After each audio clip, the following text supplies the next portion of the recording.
doomed. On the track we are consumed.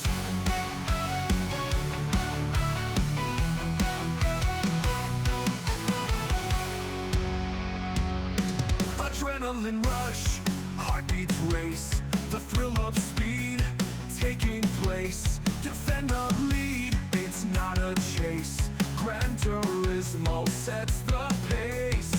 Under moonlit skies we soar. Every pass makes spirits roar. Defending honor never bored. Welcome to the Nighthawk Racing F1 RST Championship. Firstly, I'm Sarah Hawkey, and you can find myself and the rest of our community here on the Nighthawk Racing YouTube channel. There are various features and playlists for you to watch and enjoy, covering non-championship events, mini-series racing, and our main series of F1 RST with seasons 1 through to 4 with full coverage and commentary available to watch. All races also feature great competitive action alongside community and team racing, leaving many smiles as well as thrills and spills.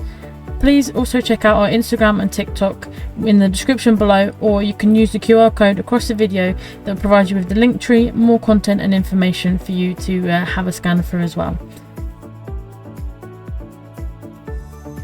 Before we get into the racing itself, here is an outline of the racing and the championship and what to expect in Season 5. So as you can see on screen at the moment, we have a 10 event calendar featuring red and blue lobby racing, and you can see that we go to many different tracks across the season, all tracks presenting themselves with unique characteristics, so it should be a pretty fun season ahead, and I can't wait to see how all the drivers get on.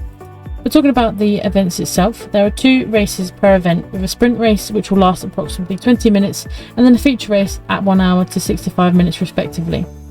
The grid for the sprint race is ordered in reverse average points scored across the season. Up next is the main feature race, which is supported by a 10-minute qualifying session. Qualifying itself is highly important, as not only does it set the outright grid for the feature race, but competitors have to begin their strategic calls in qualifying, as when the driver sets their fastest lap, the compound of tyre they use for that fastest lap then becomes their mandatory tyre compound for the start of the feature race. So as you can see, strategy is important, especially during qualifying. But here in F1 RST, every session is important and also comes with its own rewards.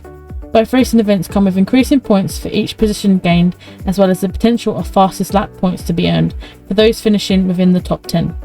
Qualifying itself also rewards the top 3 positions with a little extra dynamic thought and strategy throughout the event and season. So as you can tell, points make prizes. As a reminder for all, sprint races have completely open strategy calls and tyre choices with a rolling start. But the feature race, on top of the qualifying start tyre compound requirement, has a grid start, and all drivers must use 2 different choices of tyre compounds. Right, so here's some track facts about High Speed Ring Reverse. The track itself is 2.7 miles long and it only has a total of 6 corners, so not many corners for the drivers to have to worry about tonight. The High Speed Ring is an original track that has appeared in most GT games to date, except for 3 and 4. In GT7, the track was given a little bit of a redesign, with its main difference being the stretched second bank corner, or in this case it will be the final corner for tonight, not to confuse anybody there. But in that GT7 redesign, they extended the straights. This will test the top end speed of some of the cars tonight, and sharpened up that second corner, which again is the final corner for tonight, making it more like a hairpin. Grandstands were also added onto the outside of this corner, and the grass runoff was removed, allowing drivers to get that ever bit closer to the wall. The track itself is located near a water dam, and it's well known for its fast flowing nature with a significant straight. Like I said, it will test that top end speed of some of these GT3 cars, but in the reverse direction it presents some unique challenges, especially if it's wet. Will the weather stay nice, or does High Speed Ring have a surprise in store for us tonight? We shall see what conditions the drivers have to endure very soon. The location of High Speed Ring itself is within Japan, and according to the pre-race weather radar that we all know and love in GT7, it appears to be situated between 2 lakes. Last fact is that in GT7 there is apparently an inaccessible infield karting circuit. I've not seen it. Let's see if we can spot it as the drivers go around tonight.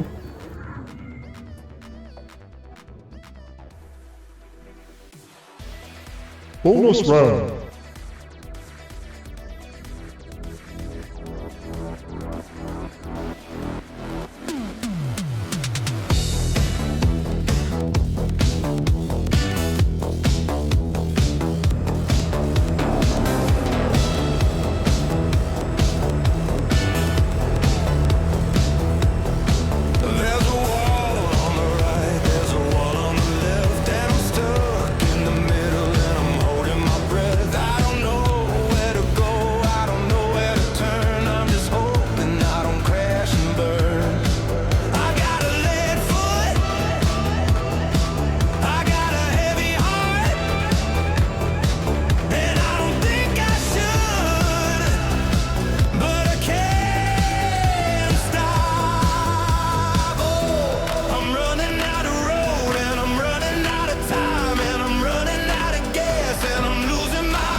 And a quick look at the championship standings after round 3 at Red Bull Ring.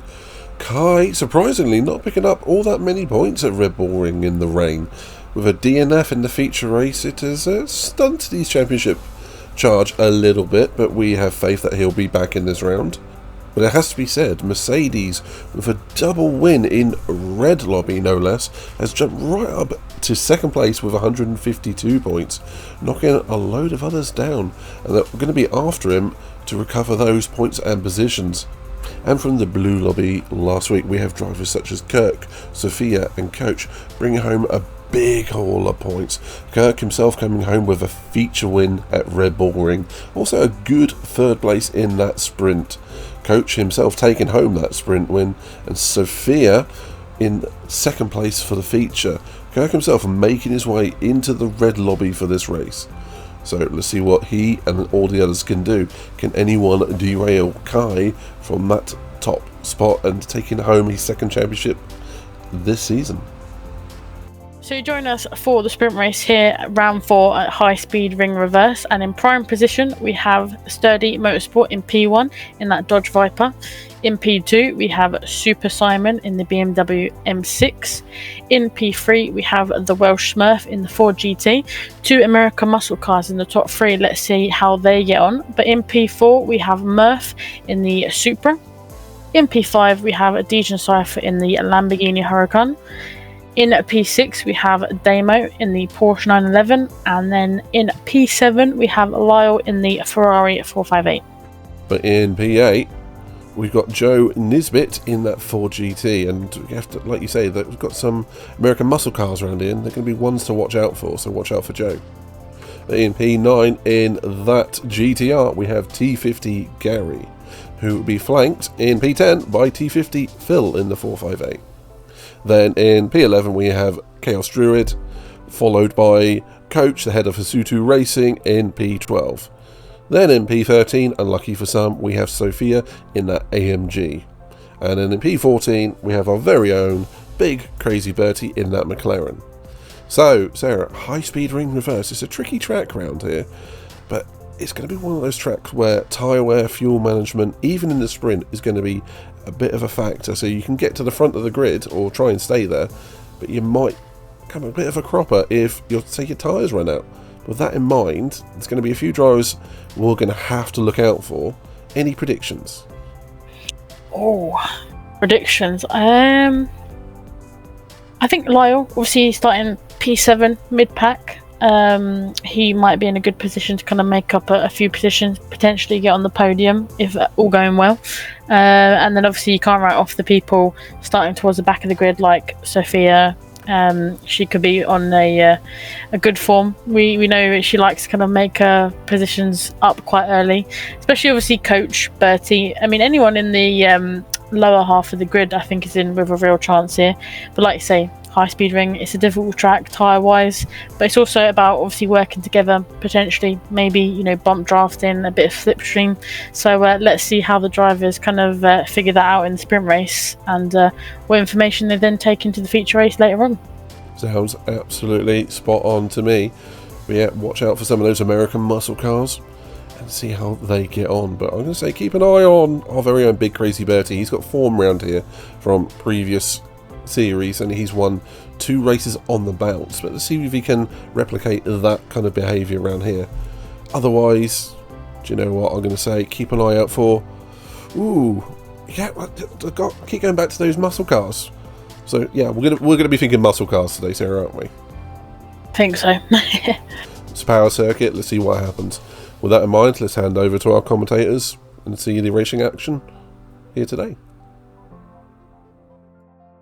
You join us for round 4 of Season 5 of the Nighthawk Racing F1 RST Championship at High Speed Ring. Blue Lobby Sprint.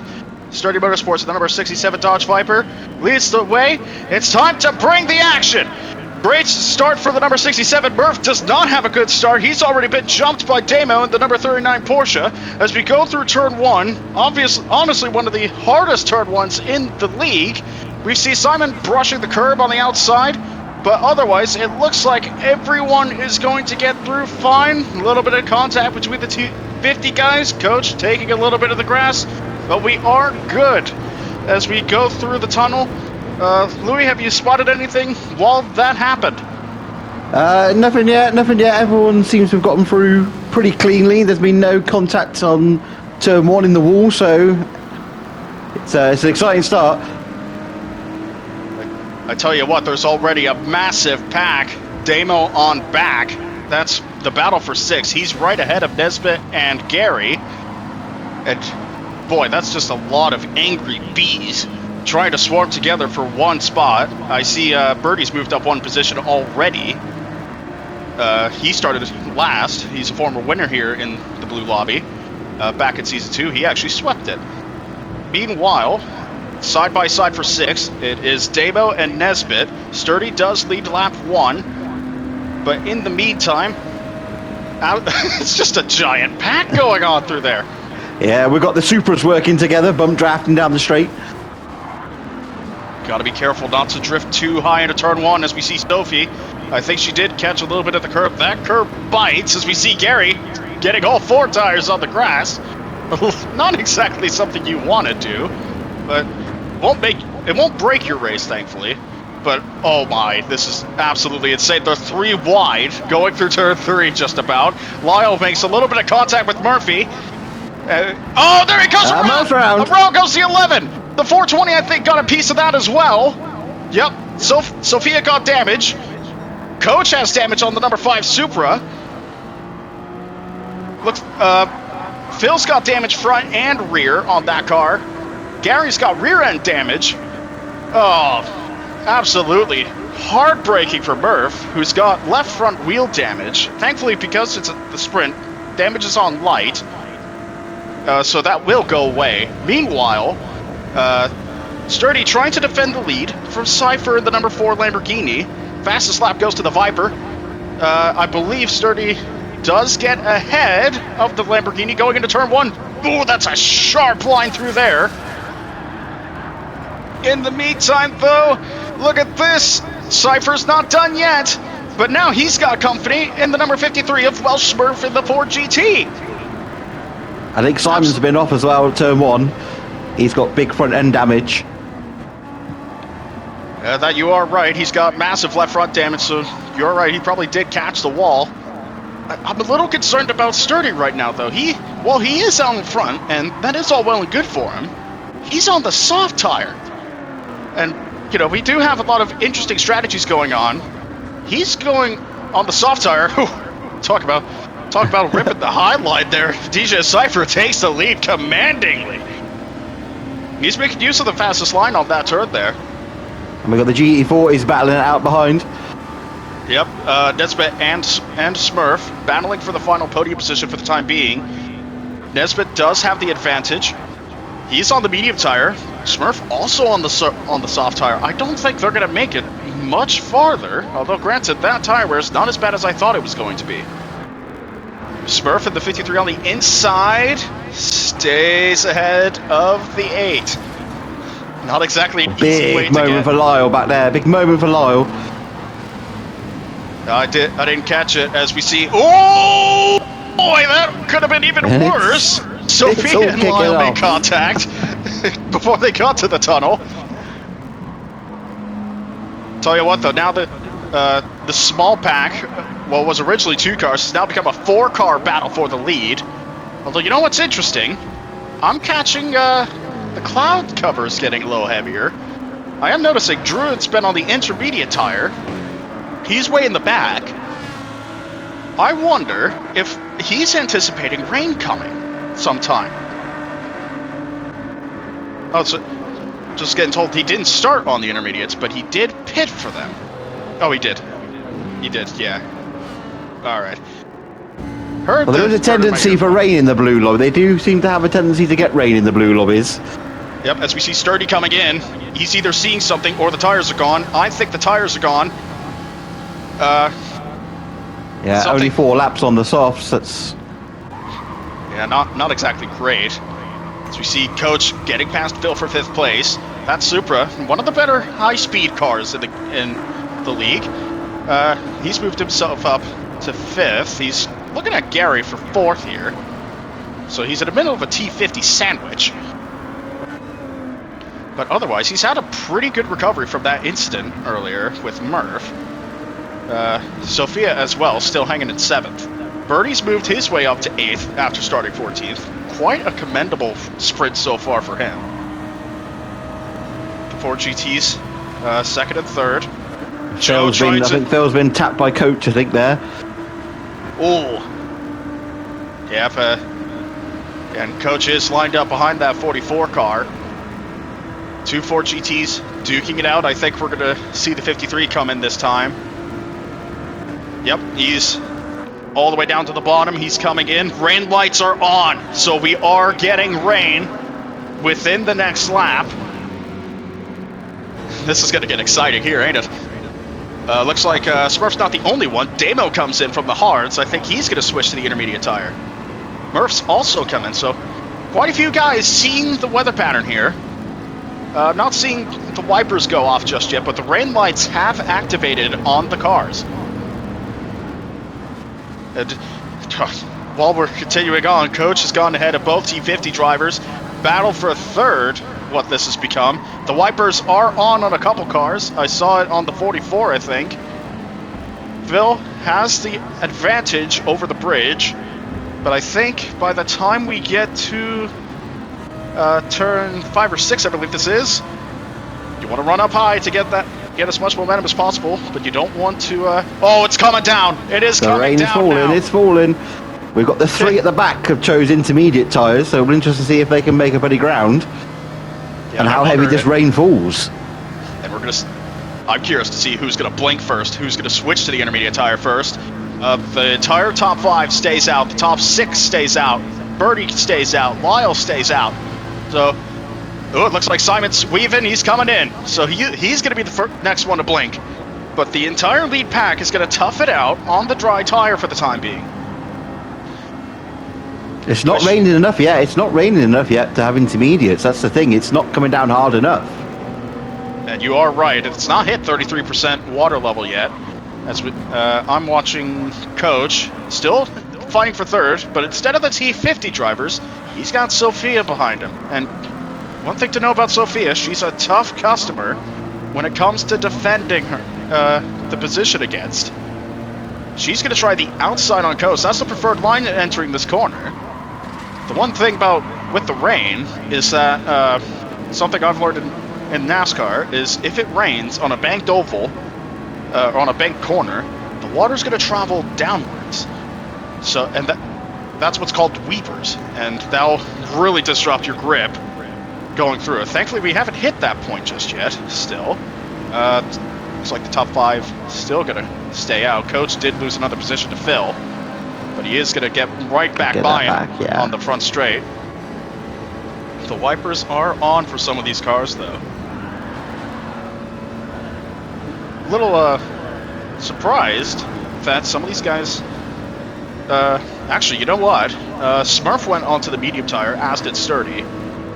Damo is the lead car on the intermediate tire. Murph's been burning through his. He's going to be staying out. Simon's still on the inners. Druid's been staying out on his set of inners in 14th, and it's not at all worked, and I've missed it! Sophia's taken the lead of this race, ahead of Joe Nesbitt. Cypher right on the back of that 4 GT. A little bit of contact made, no damage there. But I think he's starting to struggle with his tyres in this bit. I think he's losing front end grip there. That front left tyre is starting to give it up, I think. Yeah, that 4 GT, not exactly known for being gentle on its tyres.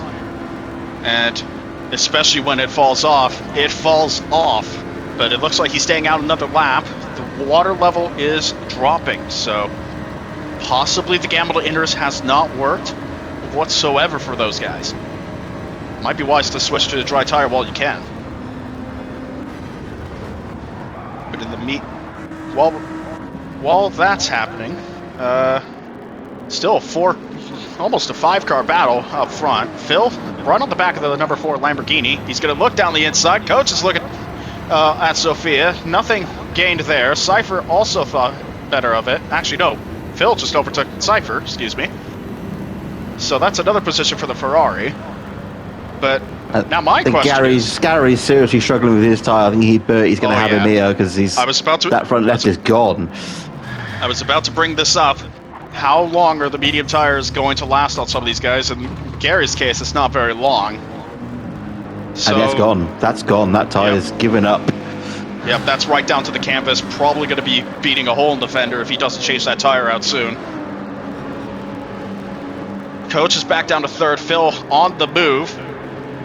It's one thing about being in a giant pack at High Speed Ring. You get shuffled so quick around here. Because you can have the speed, like Coach, on the straightaway, but then you're going to have other guys get around you through the corners. It's hard to really break away from somebody around here. As we see, Druid is in the way of Sophia. He's going to try staying out of the racing line. He's on a dry set of mediums, so he has come in. Sophia's picked up half a second penalty. So that might be a little incentive for the other podium drivers right now. Don't squabble nearly as much. Just stick in line. Try taking advantage of that penalty. I say that. Nesbitt's broken away from Coach some here. He's got Phil for company in third. Careful, guys. You really don't want to. You don't want to pick up a penalty. We did get a stewards directive before the race. You don't want to be too high, because that might register as wall riding. And the stewards before the race did say they were going to be a little heavier on this compared to last season's race here at High Speed Ring. So, you got to be careful with it. As we see, Sophia has still cleared the 66. Nesbitt now trying the inside of that Lexus. One of two Lexuses in Nighthawk Racing. He's cleared Druid for the time being. Druid did get a little bit more momentum on that inside. Sort of a slide job. In a way. We've got 7 laps remaining. It's been a rather intriguing race so far. It has. I'm wondering as well how these medium tyre runners are, if they're going to get to the end on these tyres, because they're all starting to struggle. And with six laps still to go, I don't know if they're all going to make it. Yeah, even Coach on the hards, I feel like is starting to struggle a little bit. That tire won't look good by the end, but I think he will be able to bring it all the way to lap 17. But yeah, Nesbitt's left front's looking pretty bad. Very mozzarella cheesy, for a lack of a better term. I'm willing to bet he'll be pitting in the next lap or two. As we see one car's come in, it's Super Simon. He's got off the intermediates and put on a set of soft tires, which I find rather interesting. Started to settle out for that podium, though. Phil comfortably in fourth. Coach in third, a little bit behind Nesbitt. Cypher in fifth. Birdie climbed back up to sixth. That might be our close battle here right now for the time being, is the 81 and the 4. Birdie sporting a special one-off for this race. And, boy, is he making that work. He's absolutely clobbered the gap to Cypher in the last couple corners. Granted, I think Cypher might be dealing with a loose car here. The left rear is not looking very good on that car.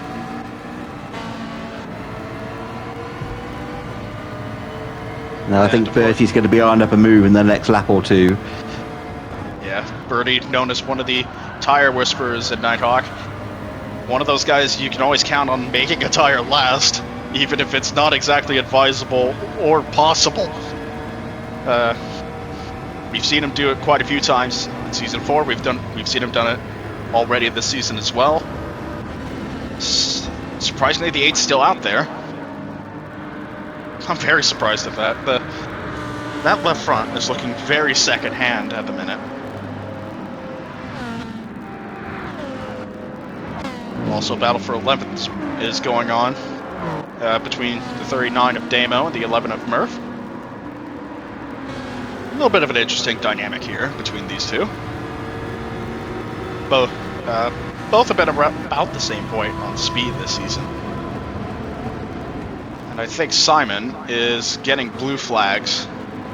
Yep, he is getting blue flags from the leader. Sophia is right there in that white, blue, and pink Mercedes. And the Number 420 taking the high line. Simon does good to get out of the way there. Of course, he'll have the next 4 or 5 cars to deal with as well. But yeah, I'm surprised Joe's not come in yet. That really should be a car coming in soon. If not now. He's just going to keep braving it, I think, and keep going and going and just hope for the best. 4 to go. That's not advisable whatsoever. I don't think it's, unfortunately, I think once it's gone, that's it, isn't it? You just lose all the grip and he's just going to lose so many positions anyway. Sorry to interrupt you there, Louis. Battle for 5th has opened up. Birdie has taken away 5th place from Cypher. So the 81 up 9 in this race. And I've just noticed the clouds have come back. I mean, that'll be interesting now if we've got a last couple of laps sprinkle of heavy rain. That'd play right into the hands of some of these guys on dead tires here. But maybe that's what they're praying for. Maybe they're hoping it's going to come. I'm not seeing the rain lights come on just yet. So we might be getting away with this race being dry all the way through. I'll tell you what though, Phil's going to be struggling with his tires as much as Nesbitt. That car is down to the cords on both left side tires. And we've seen in practice, if you have worn tires and you take the wrong line through turn 1, you're not going to be having a straight or fun time. No, and we know that Ferrari is one of the first, when their tires go, it just snaps. Yeah, it's a very temperamental platform once the tires go. And I think we're going to see... I'm not sure if we're going to see Druid try lapping himself as we see a car around at the back. It's Cypher! Cypher has crashed out of turn 1. I don't know if he's had contact with somebody. Lyle has no damage, so I don't think there was any contact. As you see another car looping it, it's Phil! Phil's looped it, he's hit the front end of his car! So Lyle's just made up, I think, 2 positions by just avoiding spinning cars. Phil's as we see, gone. Oh no! It's crashed with Gary! Everyone's No! crashing. In sympathy, everyone's crashing. Cypher's off again. Man, this is... Yeah, he's got damage all over. Everywhere except the left front is damaged on that Lamborghini Huracan. He'll have to come in. Gary's got damage on the right front. Phil's whacked the wall again, I think. He's got both wheels damaged. Lyle's moved up to 5th just by keeping the nose clean. And I've just seen Coach use a little bit of the grass to his advantage. I think he's trying to cool his tires off. And, oh, Joe's tires are dead. Gone. Yep, with 2 to go, that tire's gone. It's going to have to try and hold on, though. He can't put last lap. He's going to have to try and hold on and hope for the best, but I think Bertie's going to catch him so quickly here. Yeah, absolutely. He does have Druid ahead of him as we see another car looping it. It's Phil again. He's toughed it out. I wouldn't have suggested that because the rear tire's gone on his car. He's lost a position. Cypher's taking my advice. He's pitted. Man, what? This has absolutely turned into an absolutely chaotic sprint. As we see, Phil's gone around again. I think he's tagged the wall with the rear this time. And he's tumbling down the order here. White flag this time for Sophia in the number 420 Mercedes. One last lap. So I think the battle to watch is whether Bertie can catch Nisbet, I think, on this last lap. Yeah, that's where the battle's going to be. Yeah, I'd be very eager to see whether or not that 81 makes it plus 11. He's made it plus 10 right now.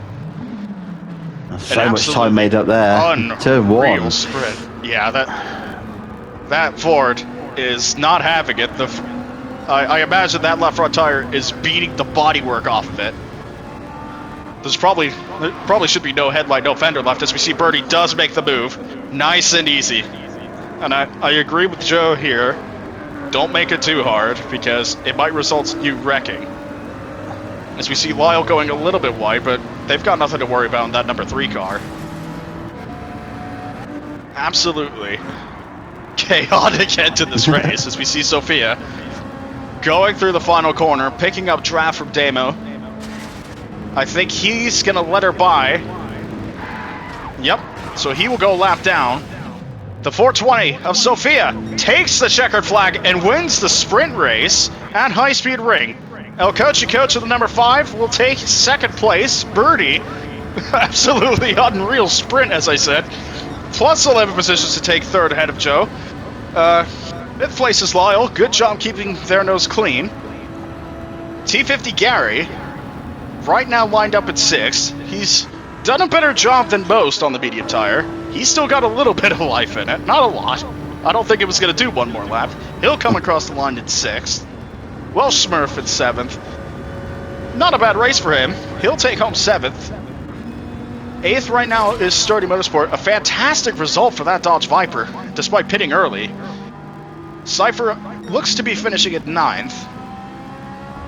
Murph at 10th. Phil, he's still struggling out there. He's looped it one more time for good measure. So here we go. Sturdy comes across the line. Take 8th ahead of DJ Cypher and the Kraken Lamborghini in 9th. Murph comes across the line in 10th. Not a bad result given what he's had to deal with. Phil will officially be 11th, the last car on the lead lap.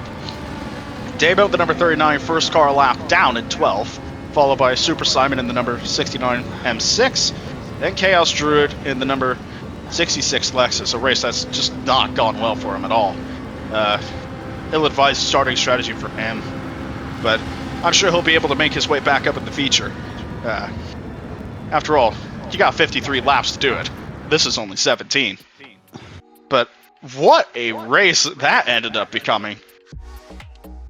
That was just chaotic all the way through. It was just up and down, and everyone was crashing and spinning out. Tires were going, and rain came, and then it didn't come, and oof.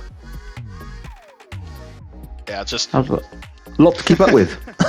Yeah, there certainly was. And unfortunately, I did miss a couple things, I think. But I believe they did go through on the camera. Tell you what, I'm getting word the weather radar is still not exactly clear for these guys for the feature. We might see a rain feature, and that will make things very spicy indeed. We got a taste of it in the sprint. I wonder how bad it's going to get in the race. Well, let's hope it does. It'll make it very interesting, I think, if we get a little session of rain. Yeah, it's always good to keep everyone on their toes. Standout moment for the race for you, Louis? Well, I mean, obviously, well done to Sophia. She started near the back, managed to get the win. And Bertie coming from the back to get a podium position. And then, of course, I have to commend Phil just for his sheer determination to get that car to the end on no tyres. The last 3 laps probably spun it countless amount of times, but, you know, we will have a trier who wants to just keep going. His determination got him there in the end. I am getting word from the stewards' office. A few drivers have been given time penalties. However, none significant enough to change the positioning of the finishing order. So, as they finished on track is how they finish officially. So, well, I hope that's a warning for the feature race then, that people behave themselves. Yeah, I did mention the stewards' directive about staying away from the wall in the second to last corner. I wonder if that's where everyone got their penalties. But in the meantime, I'm hearing the drivers to your cars command from the red lobby, so I gotta get going. I'll see you in a bit.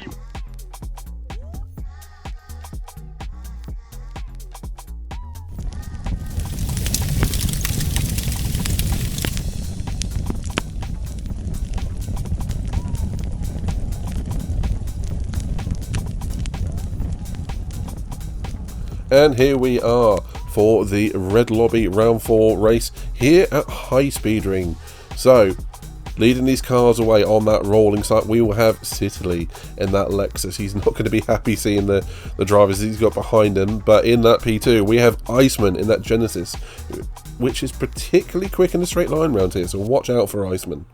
And we have our very own Nighthawk Racing co-founder Sarah Hawkey in that Lambo, which is not looking too shabby around here. Keep an eye out for her. Then in P4, fresh off a good set of results at Red Bull Ring, we have Kirk in that Genesis also. Again, he's been looking very quick in practice. Then we have in P5, Giles or Giggles, depending on how you know him, in that Lambo.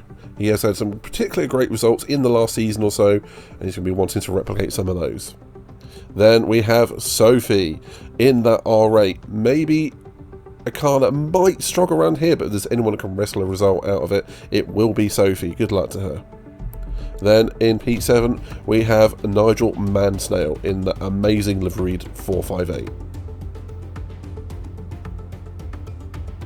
And in P8 we then have Pedro, also in the Lamborghini Huracan. P9 we then have Wise Fodder Boy in the Porsche 911. Excited to see how that Porsche gets on around here. Obviously mid-engine car. Let's see if it can kind of play with the fast cars up at front. But in P10 we then have Midnight ISO in the McLaren 650S.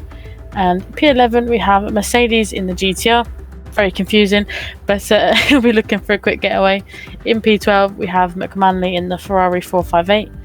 P13 we have Dark Lord in the McLaren 650S, and very close behind, probably breathing down Dark Lord's neck, we have Katie Lakai in that Nissan GTR. And what a grid that is here for the red lobby. And straight off the bat, I'm going to say, look, there's so many drivers that could take a win here today. Top of my list is obviously Katie Lakai, who, in the form that he's had in the series so far, you've always got to watch out for him. But Dark Lord himself, our last season champion, it could well be a dice between those two. But like you say with Fodder, who has a lot of speed, he might struggle in that 911 round this track. But that said, well, there's so many other drivers that I think could take the win here today, as we've already alluded to, like the Genesis drivers like Kirk or even Iceman. They're going to be pulling out all the stops here today. Sarah, who's your pick? Most difficult question, as always. I'm going to say that Citily might be able to do quite well here if he can get a good start. But apart from that, I'm going to back Fodder. I think he could do well around here. That is a really good shout. Cicely did have a P4 here last season when we went the other way round, so he does have form around here, and he will drag out a result of that Lexus. And Fodder, yeah, absolutely, he's a very smart racer, as we know. Might be able to overcome some of those shortcomings of the 911 at this track. But with that said, I think it's time to hand over to our commentators. Sarah, let's go and join them, and we hope you all enjoy the race here for the Red Lobby Sprint Race. Right, so join us here for round 4, Red Lobby here at High Speed Ring Reverse, and we've got Citily in pole position, joined with his Versutu buddy Iceman in P2 at the moment, just about to crawl past the start-finish line. The light has gone green. Kirk in P4 looks like he's trying to mount an early challenge on the drivers in front of him, but as we join Citily going into that very first corner, this corner is a bit of a tricky one. You don't want to get too close to the curb and clip it, because it will slow you down quite a bit. But Pedro, have you seen anything so far? Yeah, I think Fodder and Midnight behind are making up a few positions. And then we have a cluster with Dark Lord, Mac and Katie Lakai. So yeah, I think everyone just really wants to survive this first lap and stay within each other's slipstream. Because around here, if you lose the slipstream, it's going to be pretty difficult for the rest of your race, especially if all the other cars in front of you have it. Yeah, so talking about slipstream, it looks like all the drivers have gone single fault, and unfortunately, Sophia looks like she just tagged the. Sophie just looked like she tagged the back of Giles there, which unsettled that R8 and the centre spinning round and to the back of the grid. Obviously, the sprint race is a challenge to get some data on the board, so hopefully she keeps going. But as you said, obviously Midnight is up into P8 at the moment. He's got Fodder and Nigel just in front. But talking about. Up front, P3 and P2, Iceman and Kirk both driving the Genesis. Obviously, both Genesis drivers trying to get into second place. Oh, Iceman has got himself caught on the barrier. You can see the sparks flying from that Genesis, but Kirk has got into P2 already.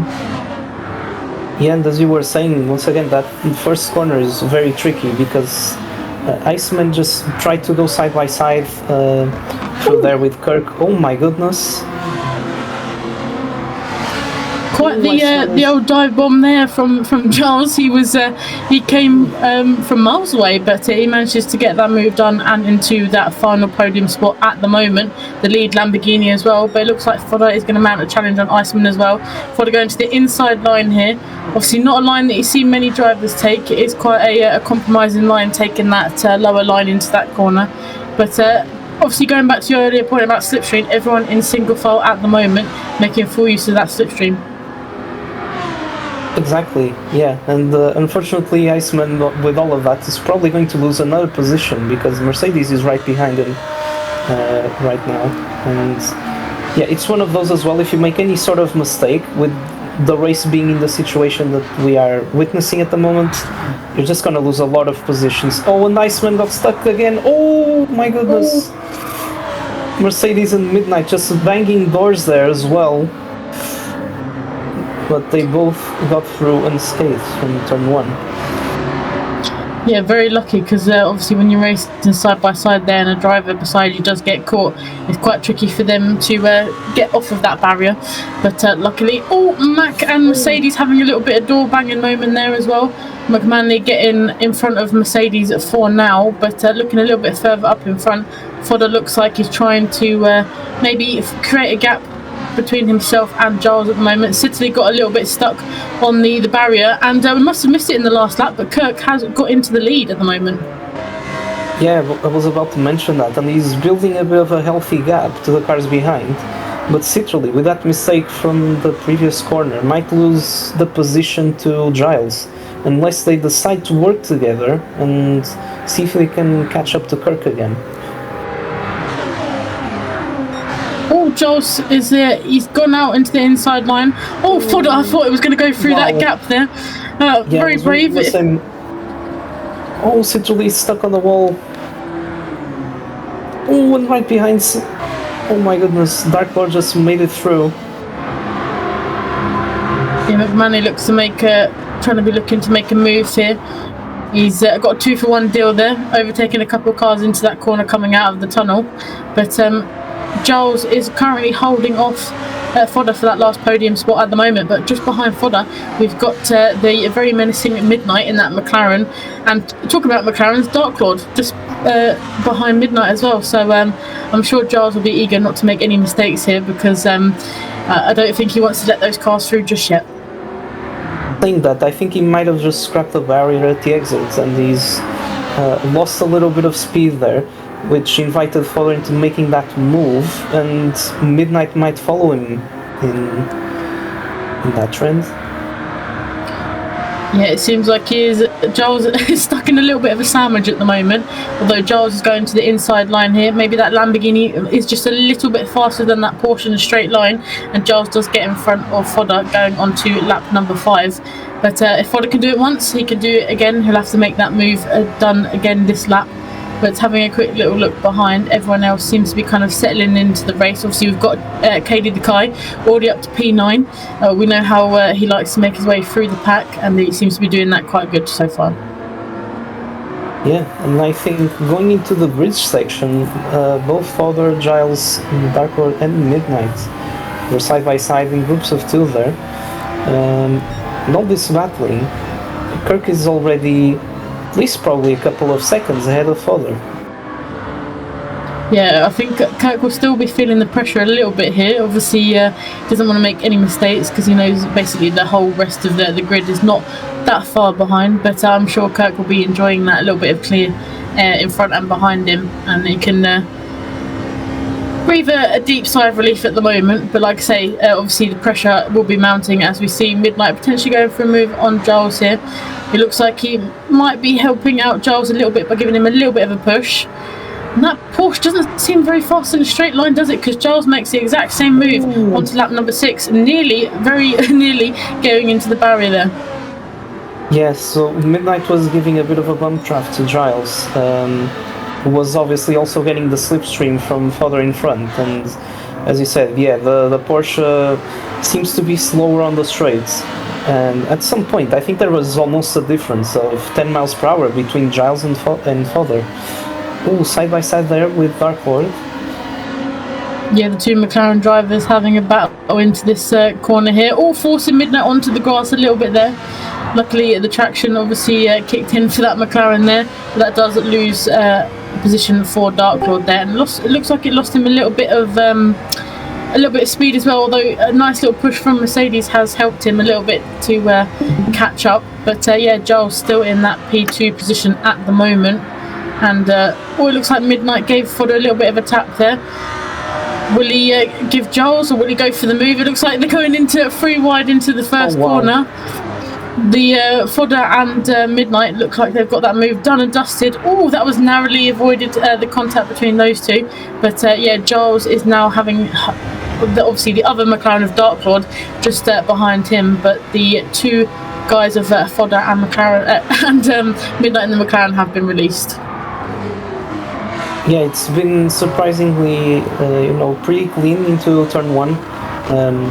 Obviously, it's always a bit more difficult to go side by side through there, as it's a really high-speed corner. It depends a lot on the downforce of the car as well, and any slight mistake can really compromise not only your line into the following section, but also you might miss out on a few positions because of it, possibly as well picking up damage in the process.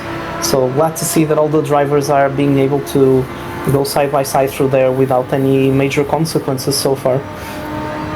Yeah, and let's hope that they can continue doing that. It looks like Mercedes having to choose which driver he wants to stay behind. He looks like he's staying behind the Dark Lord, giving the Dark Lord a little bit of a push here.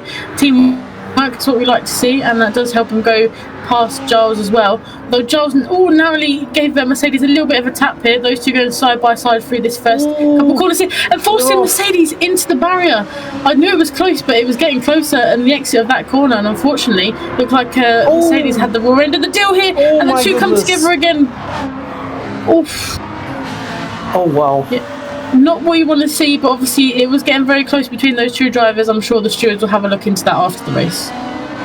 Yeah, it seemed like there was a bit of, indecision where all the drivers should place themselves in order to go 3 wide through that corner, and unfortunately, Giles ended up just losing a lot of positions and picking up damage as well, unfortunately. And I don't know about you, Pedro, but I was keeping an eye on Kirk's progress so far. It looks like Midnight is starting to catch up to him. He's not too far away. You can just about see Kirk from Midnight's point of view. So Midnight definitely mounting the challenge on Kirk here. Obviously going into lap number 9. We've still got quite a lot of laps to go here. Yeah, and crucially as well, it looks like Kirk's left front tire is giving up. I don't think he's going to make it to the end of the race without having to make a pit stop. And I think I've just spotted a bit of a rare mistake from the Dark Lord himself, because he's dropped back behind the two GTR drivers of Mercedes and KD the Kai, but also McManley as well. So losing 3 positions in one corner, a rare mistake from our Season 4 champion, and also got a Lamborghini behind him. So he'll have to try and regain those positions as soon as he can. But yeah, the two GTR drivers making their way through into P6 and P5. Yeah, exactly. Something that I also wanted to point out, and I'm not sure if you've noticed as well, is that both the Ferrari and the Lamborghini seem to be a bit more unstable through turn 1. I've been spotting that Mac has had the need to make a few corrections and adjustments through turn 1. Otherwise, that back end will just slide if you don't do anything. Yeah, I think I agree with you. Obviously, the GTRs look pretty planted around there, but that Ferrari is a whole different ballgame. As I said, that looks like KD Kai had a little bit of a scraping moment in the barrier. But yeah, especially the Italian cars, they look like they're struggling a little bit here. But in some of the corners like this one we're going through now, it looks like they're a little bit maybe better than, say, the Porsche and the McLaren. But I think obviously McManley doing a good job so far keeping hold of that Ferrari, and it looks like maybe Midnight has got a little bit closer to Kirk again here. Like I said, I think that tyre wear is going to start to hinder Kirk's performance. Yeah, absolutely, Sarah. I agree with both of your points there, and this is not looking good for Kirk, unfortunately, because his left front is basically non-existent at this point. So will he come in and pit? Oh, I think he's going to pit now. He is. Not something we see very often, people pitting in the sprint race, but it looks like, unfortunately, that Genesis and that tyre wear just unfortunately won't get him to the end of the race. Yeah, this track is obviously very demanding on the tyres, and as we can see, like, even some pretty talented drivers on the hard tyres don't seem to be able to make them last, unfortunately, and that's a position for, well, that is a pit stop for Kirk. And I wonder if he's gonna make up a few positions maybe towards the end of the race because of that, because the tyre offset is gonna be quite considerable. Potentially, and obviously if a few drivers are around in pit as well, that will make Kirk's life a little bit easier, maybe through a few positions gained that way. I was just keeping on board with Nigel there. He looked like he went for a very brave move, shall we say, on a little bit of a dive bomb on the Dark Lord, but obviously the two come together a little bit. I think Nigel did wait and let Dark Lord go back in front of him. Obviously good sportsmanship from Nigel there, but I mean, it's worth making those moves, just obviously got to make sure that they're nice and respectful. Talking about that, the GTR of Katie the Kite has also come into the pits, Pedro. Yeah, I was keeping tabs on him because it also looked like the front left was also giving up, and well, that certainly shakes things up, Sarah. It does indeed, and that does promote McManley into that P2 position. He's been fighting quite hard and fighting that Ferrari for quite a few laps now, and it looks like high risk, high reward at the moment into that P2 position, but Fodder in P3, not too far behind. But obviously, like you say, obviously some of the drivers now, obviously having Katie the Kite and Kirk having to pit, they'll be thinking that they need to look after these tyres now. Yeah, absolutely, and obviously with Mac moving up to P2 because Fodder unfortunately was a bit of a sitting duck on the main straights as he had no slipstream from Midnight. Out of the group between McManley, Fodder and Mercedes, it does look like Mac might be in a bit of trouble, more so with the rear left than the front left. It does indeed, a little bit wobble there as Fodder gave him a little bit of a bump draft, and McManley seems to be having that left indicator on. Don't know if that's him signalling to Fodder something, or you know, it just stuck on, but a bit confusing probably from Fodder's point of view. But Fodder having a little bit of teamwork there, pushing McManley over that start-finish straight. So it's good to see the drivers working together, giving each other a little bit of a bump draft. Really does help around this track, so it's good to see they're working together, and obviously working together to try and catch Midnight, who I believe has a good track record of doing very well at high speed ring, and it looks like he potentially might be on for a sprint race win here, obviously with 5 laps towards the end still, so there's still everything to play for, but it looks like Midnight enjoying being in that P1 position at the moment, Pedro.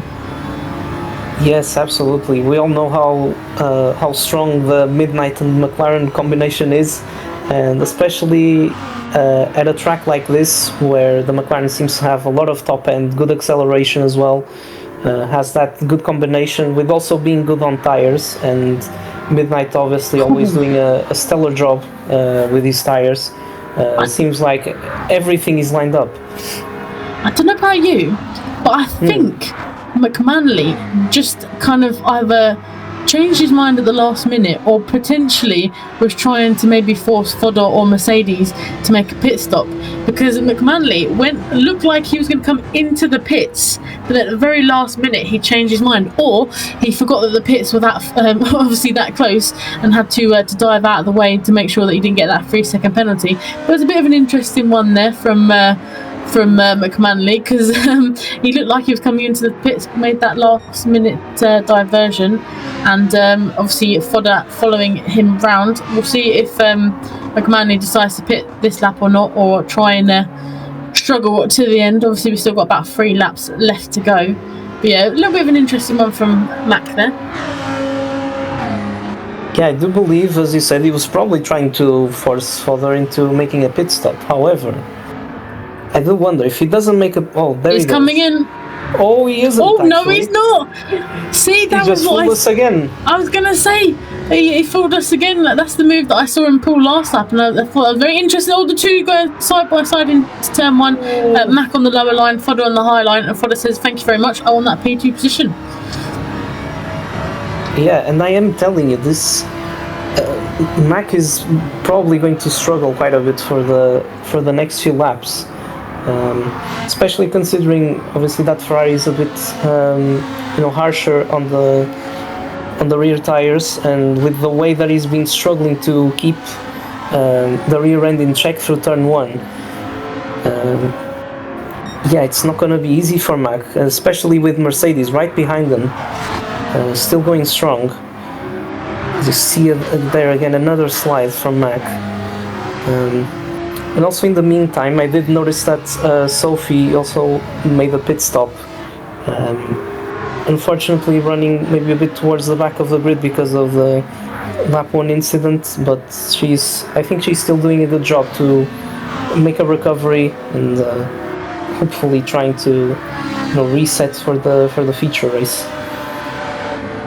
Yeah, I was just having a look on board with her when she made that overtake on Giles, and I was thinking the same thing. Obviously, oh no! it's never what you... Oh, Mac into turn 1. Oh no! He's lost control of the rear end and he's picked up damage in the process. Yeah, he's managed to get that Ferrari going again, but that does obviously drop him down to P10. But like you were right, we knew he was going to struggle in the last couple of laps, and unfortunately, on that penultimate lap, the Ferrari said no more. And obviously, very, very unfortunate for Mac there. It looked like he was potentially on for a podium. Oh, and again, he's lost it again, coming out of a nice 360 though. I'll give him style points for sure. But yeah, unfortunately, that Ferrari being a big handful to drive now, and he's drifted again, and unfortunately he's spun around again. Some more style points on the board for sure. But yeah, obviously the Ferrari has had enough and does not want to drive in a straight line anymore. But having a little look across the grid, we've got Katie Lakai and Kirk, obviously the two pit stop drivers at the moment in P9 and P8 on the penultimate lap. Let's see if they can bag a few more positions on this final lap. But Midnight seems to be in a world of his own at the moment. Nice chilled Sunday drive for him. Yeah, absolutely. It does look like he's got an advantage of about 3 seconds to further at the moment, and unless something very unpredictable happens, he's going to be our race winner for the sprint. A very solid race, but we still have a battle for P3 at the moment, Sarah. We do, and we have a battle for P8 and P9 as well. Everyone wants to do it on the final lap. Oh, is that Giles that's parked over onto the right hand side of the corner there? I think it is, but we'll join Midnight as he goes round the final couple of corners, and is going to pick up a sprint race win for season 5. That will be good for him. Another one to add to his tally of good results as he comes across the finish line now in that P1 spot. Not too far behind, we have Fodder in that P2, and it's going to be close. It's going to be a photo finish, and I think Dark Lord just got it. That was so close between the two. Unfortunate for Mercedes into that P4 position, Pedro into P5, and that was a bit close behind. What's the result behind? P7 there at the end as well. Another photo finish there. Oh, we might have another one. Wow, Citroën just about finished ahead of Iceman as well. 3 photo finishes in one race. The driver's spoiling us. Wow, we in the past we have got quite a lot of those over at our previous seasons. But yeah, 3 in a race must probably be a record. It must be. As we join a very sideways McManley coming out of the final couple of corners here. As you can see, that left rear is basically dead, just non-existent, almost like a very Hamilton-esque drive a few years ago. But yeah, that Ferrari is currently crawling around the final couple of corners. You can't put any power down because that Ferrari will want to spin him in the opposite direction. But hopefully he can take some of this data going into the feature race and hopefully aim for a better feature race. But we'll run through the grid while he finishes the lap. But it's midnight in that P1 position, as I said. Fodder P2, Dark Lord just into that P3 position. Mercedes into P4, Pedro into P5, and then we have Nigel in that P6 position. Pedro, if you want to go through the rest of the grid for me. Absolutely, I can do. So Sarah finishes P7, then Kirk in P8 right behind, then Katie Dakai in P9, Citroën and Iceman in P10 and 11, Sophie in P12 after obviously having that unfortunate incident in lap 1, and then we have Max just doing donuts on the pit straight, and his Dakar just looks uncontrollable, and then Giles in P14 to round up the grid. Awesome. Well, like I say, I think a record for the new amount of photo finishes for sure. 3 in one race and a sprint race as well. So it's all action across the grid. But I don't know about you, Pedro, but that was quite an interesting sprint race. Obviously, not a lap that takes too long to complete, but I think it was filled from action from the get-go. All 17 laps, there was something going on, which was good to see. But yeah, I'm excited for the feature race now. Definitely, yeah. Very action-packed from the start to finish and all across the grid, as we always like to see. And yeah, as some drivers, and I think even yourself have stated a few times, sometimes the sprint race is a good sort of practice or a good way to gauge some data that might be useful going into the feature. So if this race is anything to go by, I just hope it gives us the feature gives us as much action as the sprint gave us. Yeah, looking forward to see what our drivers will do next. Yeah, I don't know about you, but let's go and see how all the drivers got on in the feature race. Let's go.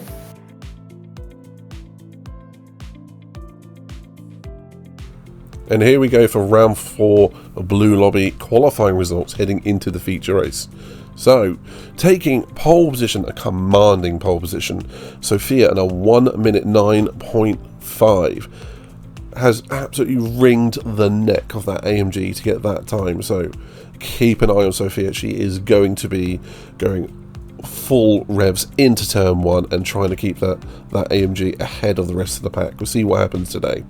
But in P2, on the soft tyre, we've got Lyle. He's definitely gone for it. He's picked up an extra couple of points for P2 for qualifying there. So we'll see what he can do going into the race, but I am expecting an early pit stop for him.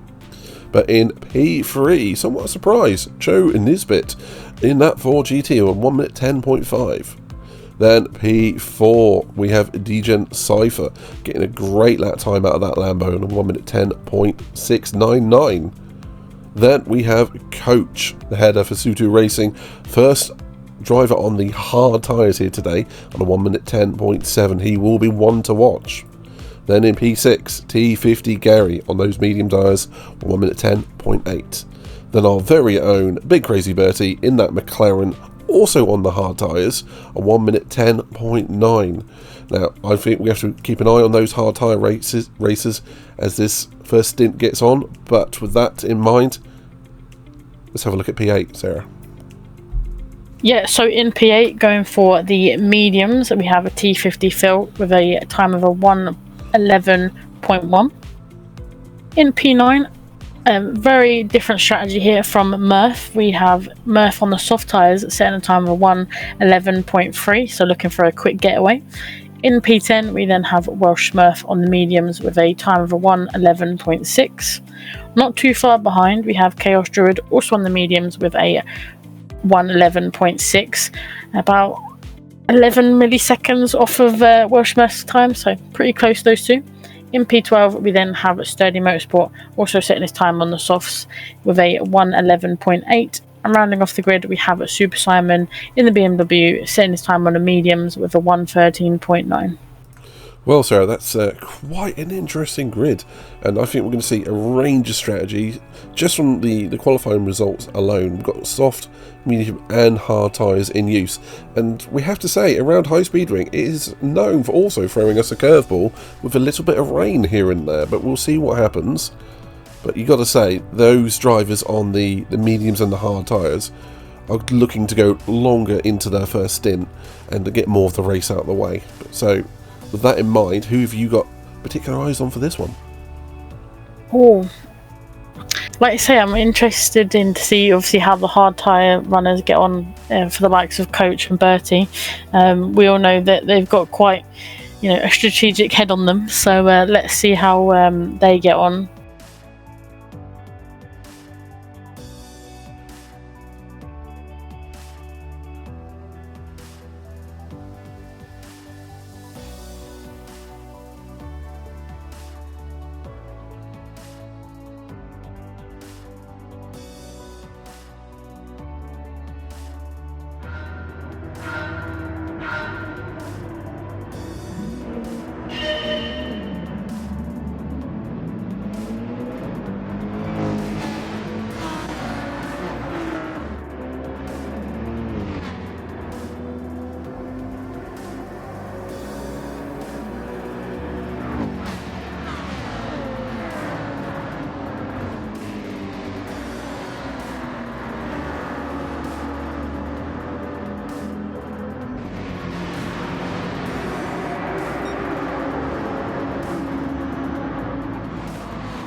what's the word I'm looking for? Very degradation heavy. Very abrasive. There's the word I'm looking for. But all the while, that's let Joe Nesbitt stay ahead for a little bit longer. Because in order to do that, you have to be out of the draft. Super Simon's come in from the mediums, and probably to fix the rear end of his car. And what was a 2-car battle has now become a 3-car battle for 11th. DJ Cypher's right there. He's not defending against the Supra. He's holding his line for the time being. On board with Sturdy at the number 53. Well, not anymore. Murph taking a little bit of a lower line, as is Cypher. Erring on the side of caution so they don't get hooked on the curb there. Simon's in the pit lane. Phil and Nesbitt have now come in. Sophia, strangely enough, is staying out one more time on the medium tire. Louis, I just don't see why you'd stay out right now on that tire, especially with how worn her tire is. Yeah, but she seems to be making it work though. She's obviously still feels her pace is good enough to be sort of keeping her up near the front after that. So I suppose she's just going to wear it down till it can just basically. And I suppose the more laps she's pumping in, then she's going to think the less chance she's got of having to sort of run a tyre down to the end, near the end of the race. So she's obviously got a tactic in her head that she's working to. So let's see how that plays out for her. Ooh, now that's interesting. Nesbitt's, in a way, overcut Phil, because he came in a little bit behind him as Smurf comes in for the second time. He wore his mediums down pretty quick. Seems he's getting half the tire life that Nesbitt's getting in that GT. Meanwhile, that's elevated Coach to P1 in his Pseudo Racing Supra. Sophia again staying out. That tire's going to go pop if she stays out any longer, I feel like. Well, Smurf comes out ahead of Super Simon, 1 lap down, but not quite last. Lyle holding on in 3rd place. Nesbitt came out 4th. So this will be an interesting one for him. Chaos Druid at 5th place, leading the pack of Phil and Damo. He's had the better at Damo this race. Gary down in 8th. After a pretty decent start for the GTR driver, it's just not quite gone his way as of right now.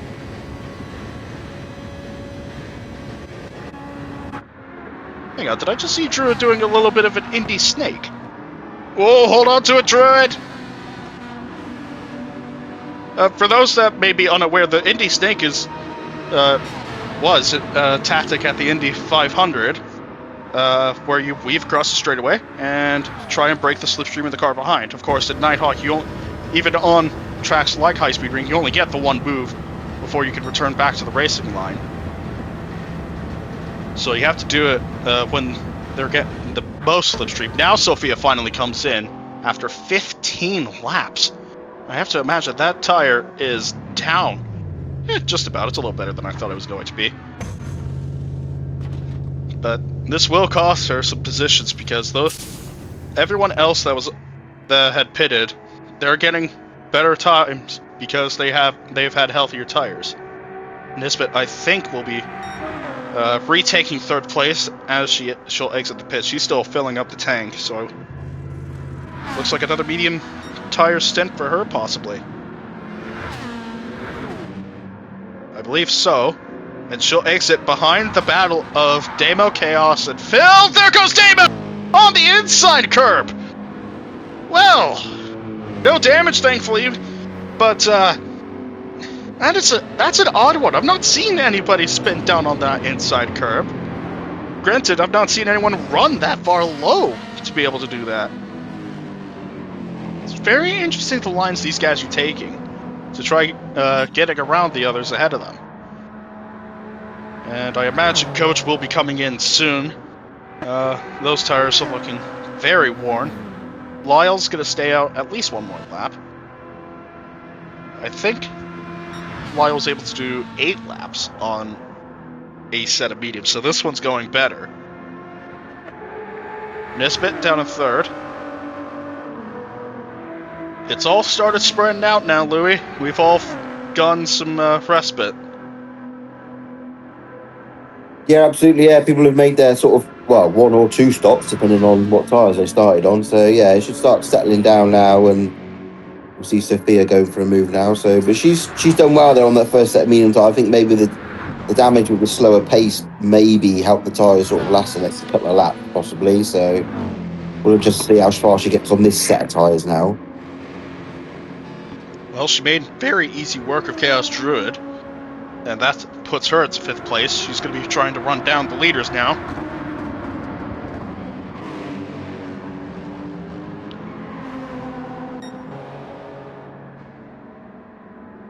Coach is... What is... He just put all 4 on the grass!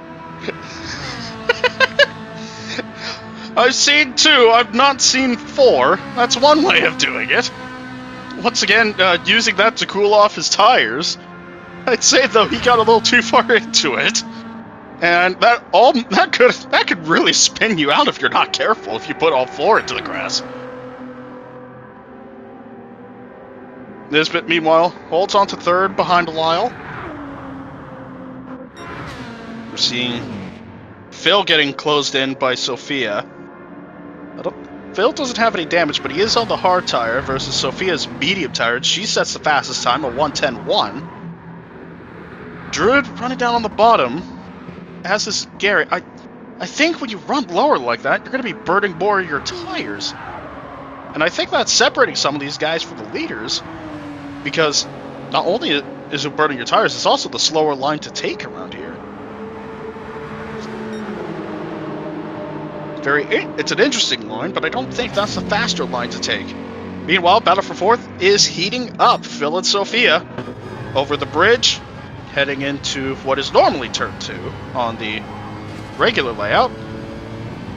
I'm not sure if one or both of them caught the wall. It looked like Phil caught the wall, and I think instead of trying to immediately pass him, I think Sophia might be trying to work with Phil, but he takes the low line, she takes the high line. I've not seen a lot of that today through the final corner. Phil stays ahead. Sophia tries to use that high line to get a better exit speed. Not quite a fast time there, as we see Druid pitting for fuel and tires. His tank's down.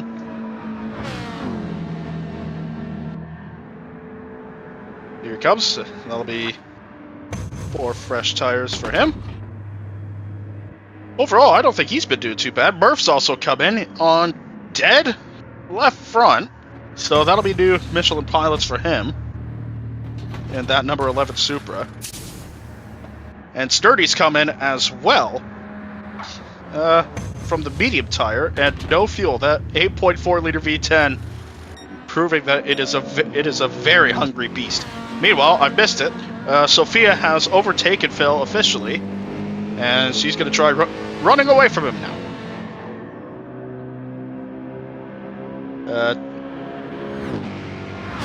Nice and easy, kind of just driving up top again. I've not seen too many guys in this race run up at the very top, Louis.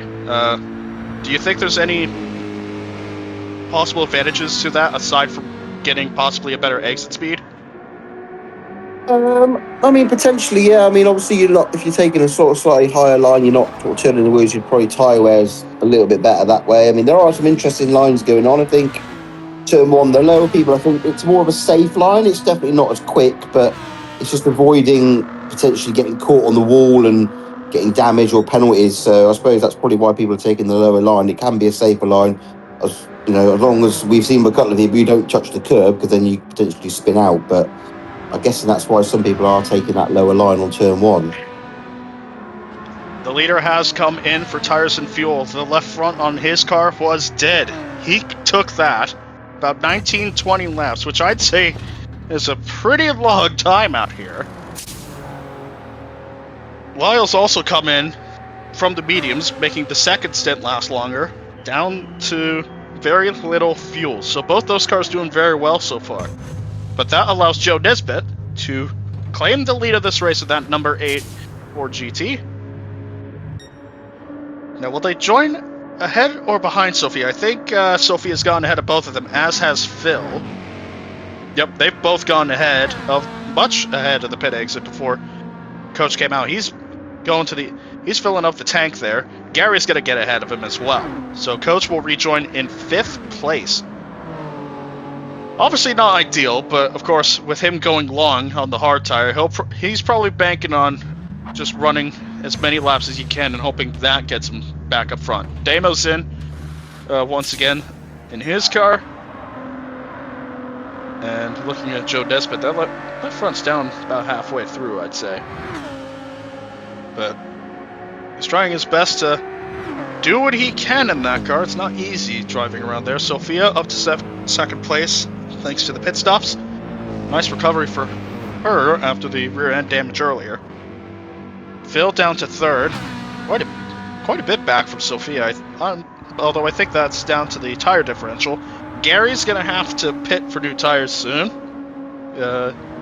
because the left front on his car is cording a bit.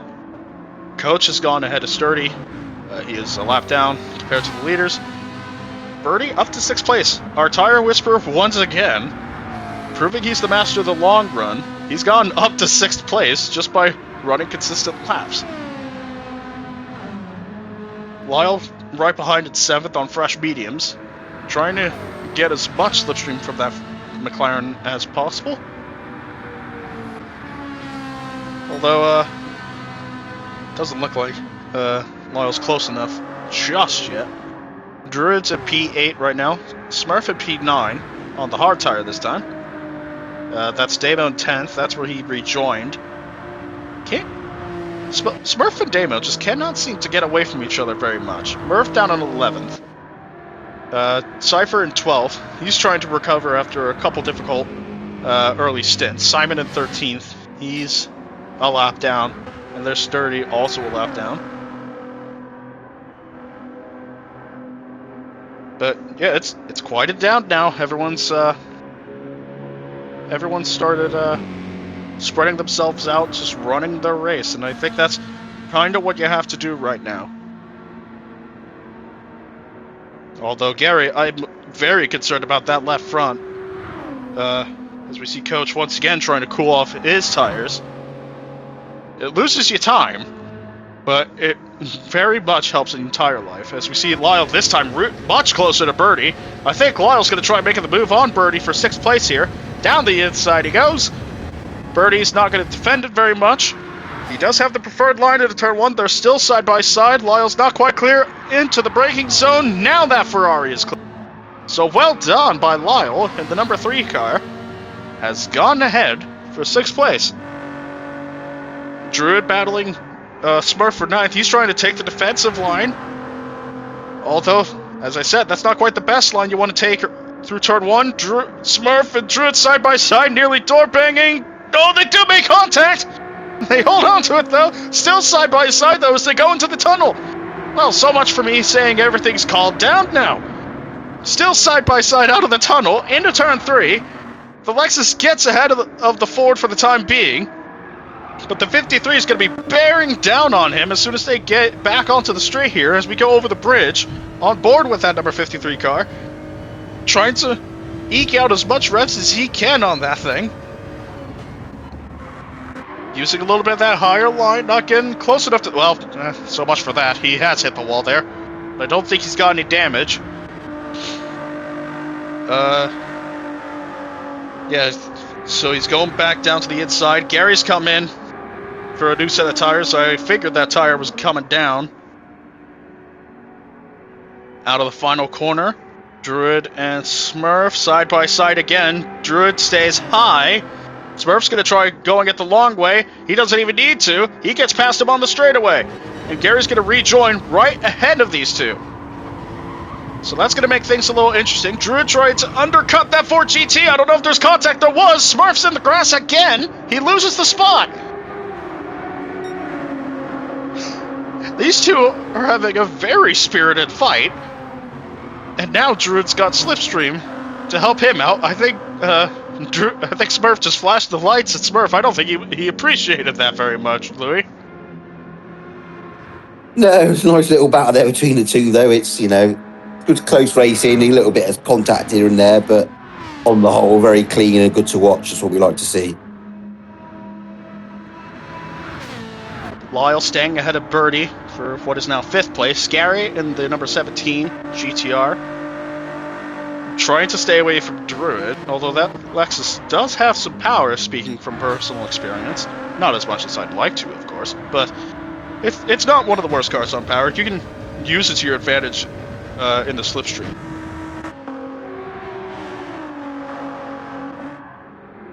Up to looking on at the battle for 7th. Gary's still ahead of Druid. Again, taking that bottom line, I just don't think that's the faster line around here. Because we saw in the red sprint, a lot of the guys were running up top. Of course, if you run up top, you run the risk of catching yourself on curbs and possibly ruining your race. But I think the risk there is well worth a reward. And for as poor as that GT seems in the technical sections, Smurf is maintaining the gap with Druid. And I think he's going to have a shot at him here again, going into turn 1, assuming he gets the Lexus's slipstream. Well, we've got one around in turn 1. I think that might have been Phil from 3rd place, possibly.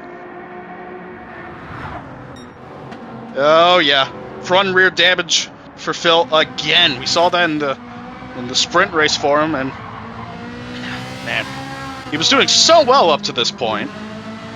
I'm not sure if he caught. I think he did catch the curb in turn 1, and it hooked him around. I did mention there is a risk of doing that if you run high in 1.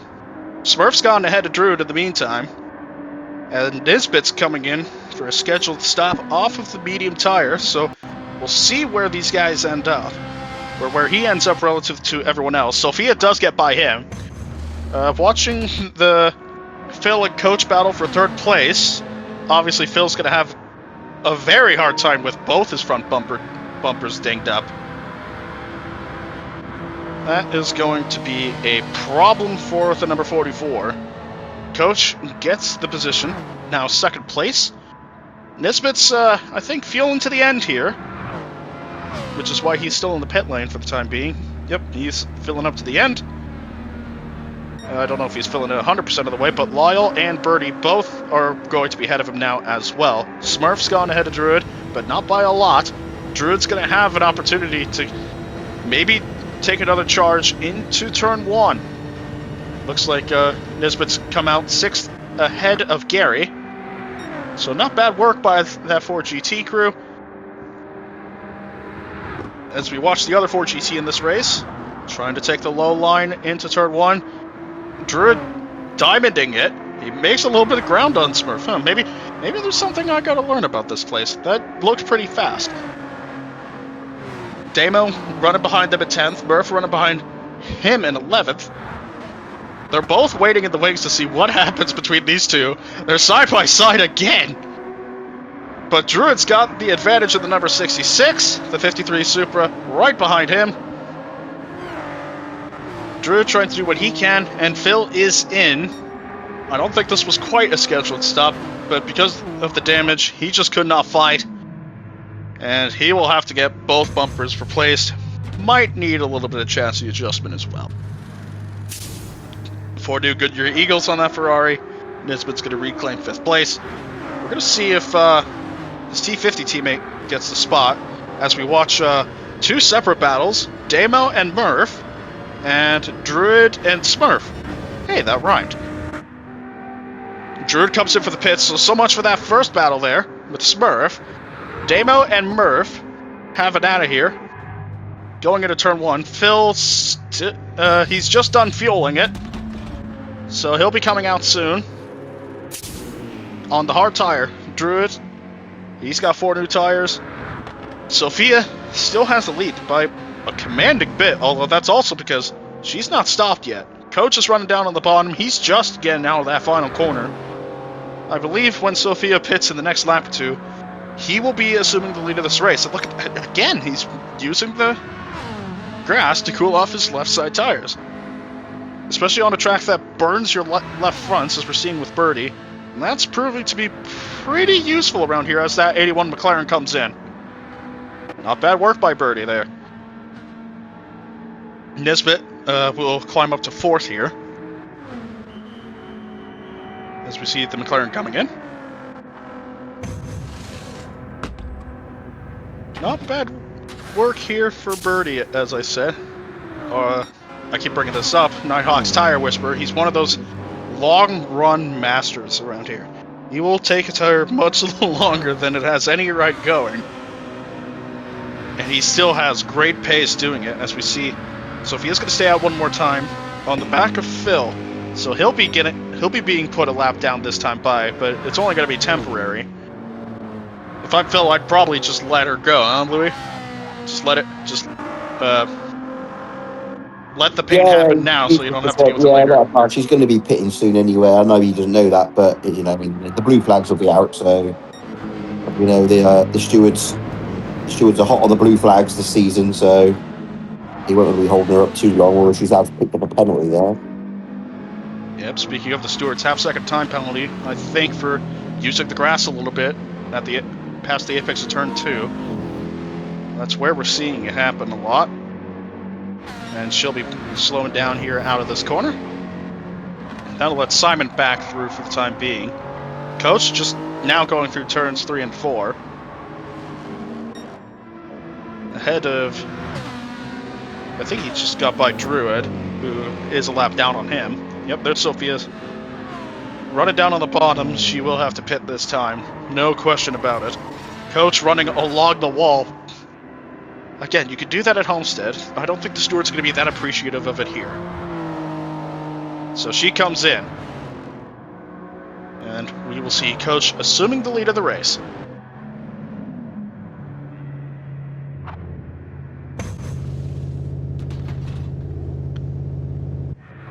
For new Bridgestone Potenzas.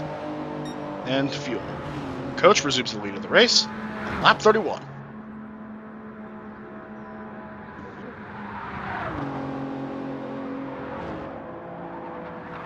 Lyle holding on to P3, now P2. Sophia still in the pit lane. Fueling up to the end, I think, in that Mercedes-Benz. Nisbet retakes 3rd place.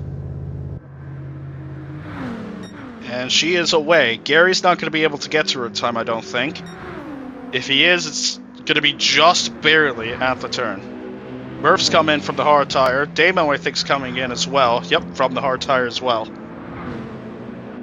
So both those cars were running pretty hard, and I think both left fronts on those cars are pretty dead. Oh no, Damo's problem was he had no fuel. So that's going to hold him up at the pit lane here. Druid in 11th, Smurf in 12th. Sophia still up at 4th, gets ahead of Sturdy in the Viper.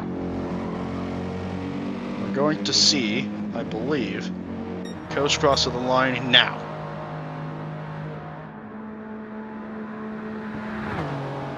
So Coach barrels into turn 1. There's Murph coming out of 10th, out of the pit lane. He officially a lap down behind Chaos Druid. Birdie running in 8th. I don't think he's going that long, is he? There's no way he's going to be going that long, because I mean, he's fulfilled the tire requirement. Probably not. Smurf gets ahead of Druid for 11th. Oh, sorry, I said ahead of Damo, excuse me, for 11th. Wrong car. Wrong black car. Damo's, I think, on fresher tires than Smurf by about a lap. No, they pitted at the same time, that's right. So he's going to be bearing down on that Ford GT. They're doing battle behind Lyle, who's currently sitting in 2nd place for the time being. Pretty low, very safe line through the penultimate corner. Murph down in 10th. All by his lonesome. Tell you what, that's got to be one of the worst feelings in one of these races, is being in no man's land, surrounded by nothing. I don't know if you've had this experience, Louis. I've had that quite a few times in my red races so far. Yeah, I've had a couple of times before where you're plodding around on your own. You're not really sure where you are, where you're at with your strategy compared to everybody else, and you just kind of like, well, I'll just drive around on my own and see what happens when I get to the last couple of laps of the race, and hopefully I'll be where I want to be. But yeah, we're interested to see where he ends up, Murph, if he's got pit again, I assume, and where he'll end up after that. I believe everyone's still got at least one more stop to make. Everyone pretty much on track is on the hard tire. Shout out to DJ Cypher, by the way. He's had 2 incidents. One that's ended up in him around and stuck in the wall. He's recovered nicely into 7th place, Louis. Yeah, it's been a good drive. Yeah, he had that big crash, got front and rear damage, so he's done well to recover it up to 7th. I think if Bertie maybe would have filled up to the end with fuel, he probably could have got that McLaren to the end on those set of tyres. But I think with the fuel, he might well have to pit again for fuel, unfortunately, for him. But like you said, the tyre whisperer, he's slowly making his way forward now. Simon getting in the middle of these 2 guys here. He's trying to use as much slipstream as he can so he doesn't lose as much time when he has to let Birdie through. Although I have to imagine he'll have to let him by soon, because Birdie's within about at least 5 car lengths of that BMW M6. He's still clinging tight to the back end of that Lamborghini Huracan. Up the top, I think Cypher's learned that from Sophie here, to run all the way up top, possibly to save the tires a little bit. Here comes Birdie on the outside of Simon. Simon doesn't make it too hard, and he might make it a 2-for-1 here if he's brave enough. And into 1, he does go to the inside, and he gets the position. All the way down to the bottom. He's going to get a worse exit, I think, but that was a brave move from Birdie there. Yeah, great move there, getting a 2-for-1, using the slipstream brilliantly there, Bertie. So he'll want to crack on now and sort of move his way further up the field. Cypher holds down in 8th. He doesn't have much pressure behind him, so he'll be able to relax for a bit. Sophia up to 4th, Nesbitt up to 3rd. Lyle 2nd past the battling duo of Smurf and Damo, and Coach all on his lonesome. As a leader, that has to be a pretty good feeling versus everyone else being out in no man's land. I wouldn't know that. Oh, man, I'm just seeing a lot of red there on Lyle's tire gauge. So that is definitely one more stop for that number 3 Ferrari. Hopefully Lyle keeps it straight. I know that Ferrari, once it's done in its tires, it becomes much harder to drive. So, thankfully, I thought Lyle just got loose there. Might have been a little lag wiggle. Hopefully that was a little lag wiggle. Last thing someone needs is a Code Brown moment on the banking of turn 2, because we've seen Cypher crash there earlier. And here's to hoping Lyle makes it to the pits safely. He does. Alright, good work. Nesbitt will reclaim 2nd place for the time being, with 18 laps remaining. We're getting down to the nitty-gritty here. Lyle theoretically could go on the hards and make that tire go to the end, but that's not the easiest thing in the world to do. Even on the hard tire, it's hard to make it go 18 laps. As we're seeing Phil now under pressure from Birdie. Well, starting to anyway. I think Birdie's getting a lot closer to Phil. As we see Lyle, I think, filling up to the end. Cypher's come in from the hard tire. And Louis, do you think the rain's coming back? I was just about to say, I've just noticed the sky looking a bit sort of grey up there now compared to what it was a few laps ago. So there may be some people out there now who are getting there, like Coach and Sophia and Nesbitt, who are probably thinking, well, if I can get these tyres another couple of laps when the rain comes, I'm going to save myself an extra pit stop. Trying to see if anyone's wipers are activated. It doesn't look like it for the time being. But I have a feeling, with how dark these clouds have gone, we're going to be getting some rain sooner rather than later. Gary stays out one more lap, although it won't be much longer. His tires are shot and his fuel is gone. Phil still in 5th place. Birdie in 6th. Lyle comes out of the pits in 7th place, just ahead. And there's windshield wipers on the 3 car. So the rain is starting to come. I'm not seeing any pilot. There it is. There's a little bit of blue on the rain gauge down on the bottom left of your screen. So now, Louis, that's going to make things very interesting, and it's already started to pile up pretty quick. Absolutely, yeah. So it looks good for Coach, though, to be fair. So he's got a good lead, and if he can get round this next lap, I think the rain's come down quite hard, so they're not going to be able to do many more laps now on these tyres. Well, they're going to have to change to the intermediates, I think. And you know something? If that bar goes above 1/3, that means this race will be deemed a wet race, and the 2-tire requirement will be nullified. So that'll play into the hands of Coach very nicely. Because now he doesn't have to use the medium tire. He's been running the hards all race. And there it is. It's past 33% on the rain gauge. We're seeing Joe Nesbitt come in for the intermediate tire. We're seeing Gary come in, probably for the intermediate tire. And it's coming down a ton out there. So that's going to make things very, very interesting. And I'm wondering how everyone's going to hold on here if they haven't pitted yet. It looks, looking at the map, as we see Phil coming in, Birdie coming in, Gary coming in. No one's gone... Oh, I take that back. I think someone has gone around towards the bridge. Oh, dear. Towards the bridge, someone has gone around. It is Damo in the number 39 Porsche. Ahead of Sophia. Coach is going for another lap on dry tyres, which I'm surprised at there. Yeah, this is looking definitive intermediate tire. If you can help it, you gotta come in now. Oh, there goes Gary in the wall. He spun in turn 1, he's backed it into the fence, and he's gone around again. No! And this race has collapsed for Gary as Birdie gets by him. The one... Oh, he's gone around again for good measure. Good lord. Sophia stays out again. Cypher is on the intermediate tire. I think he was one of the first guys to switch. Coach... Oh, he's been in the wall! And that's the worry, and he's gone around again!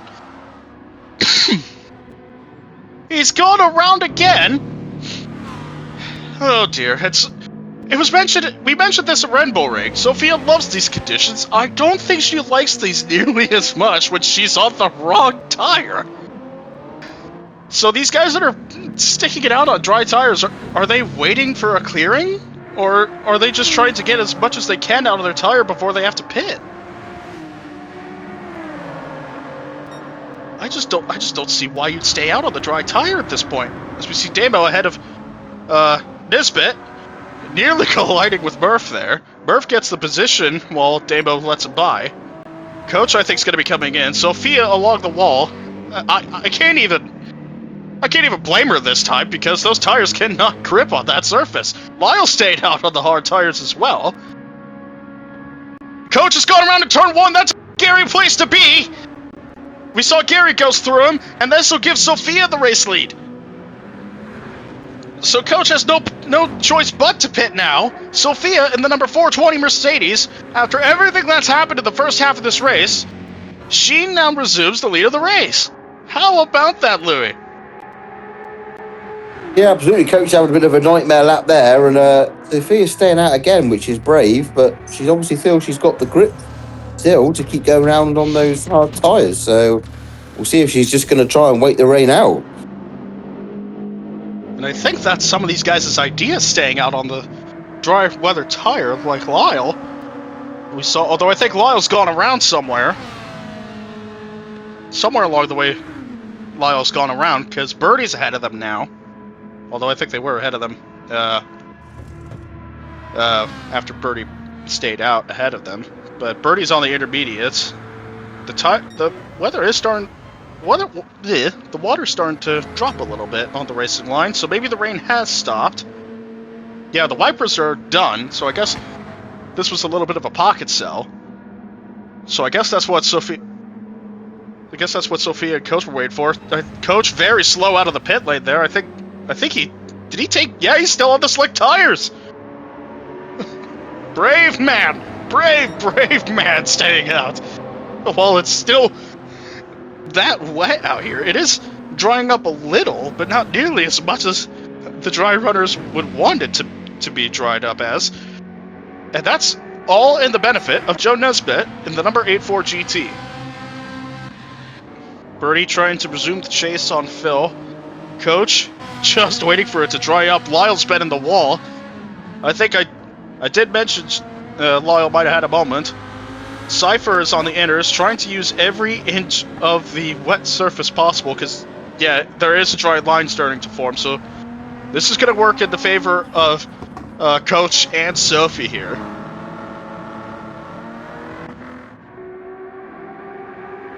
There's Damo, I think, unlapping himself from Coach. Damo on the intermediate tire, Coach on the dry tire. Damo staying down on the bottom to cool off those tires. I do not blame him one bit, because the longer you run on a dry surface on the intermediate tire, you burn them up quick. We saw that at the Red Bull Ring last time out. Starting down at 14.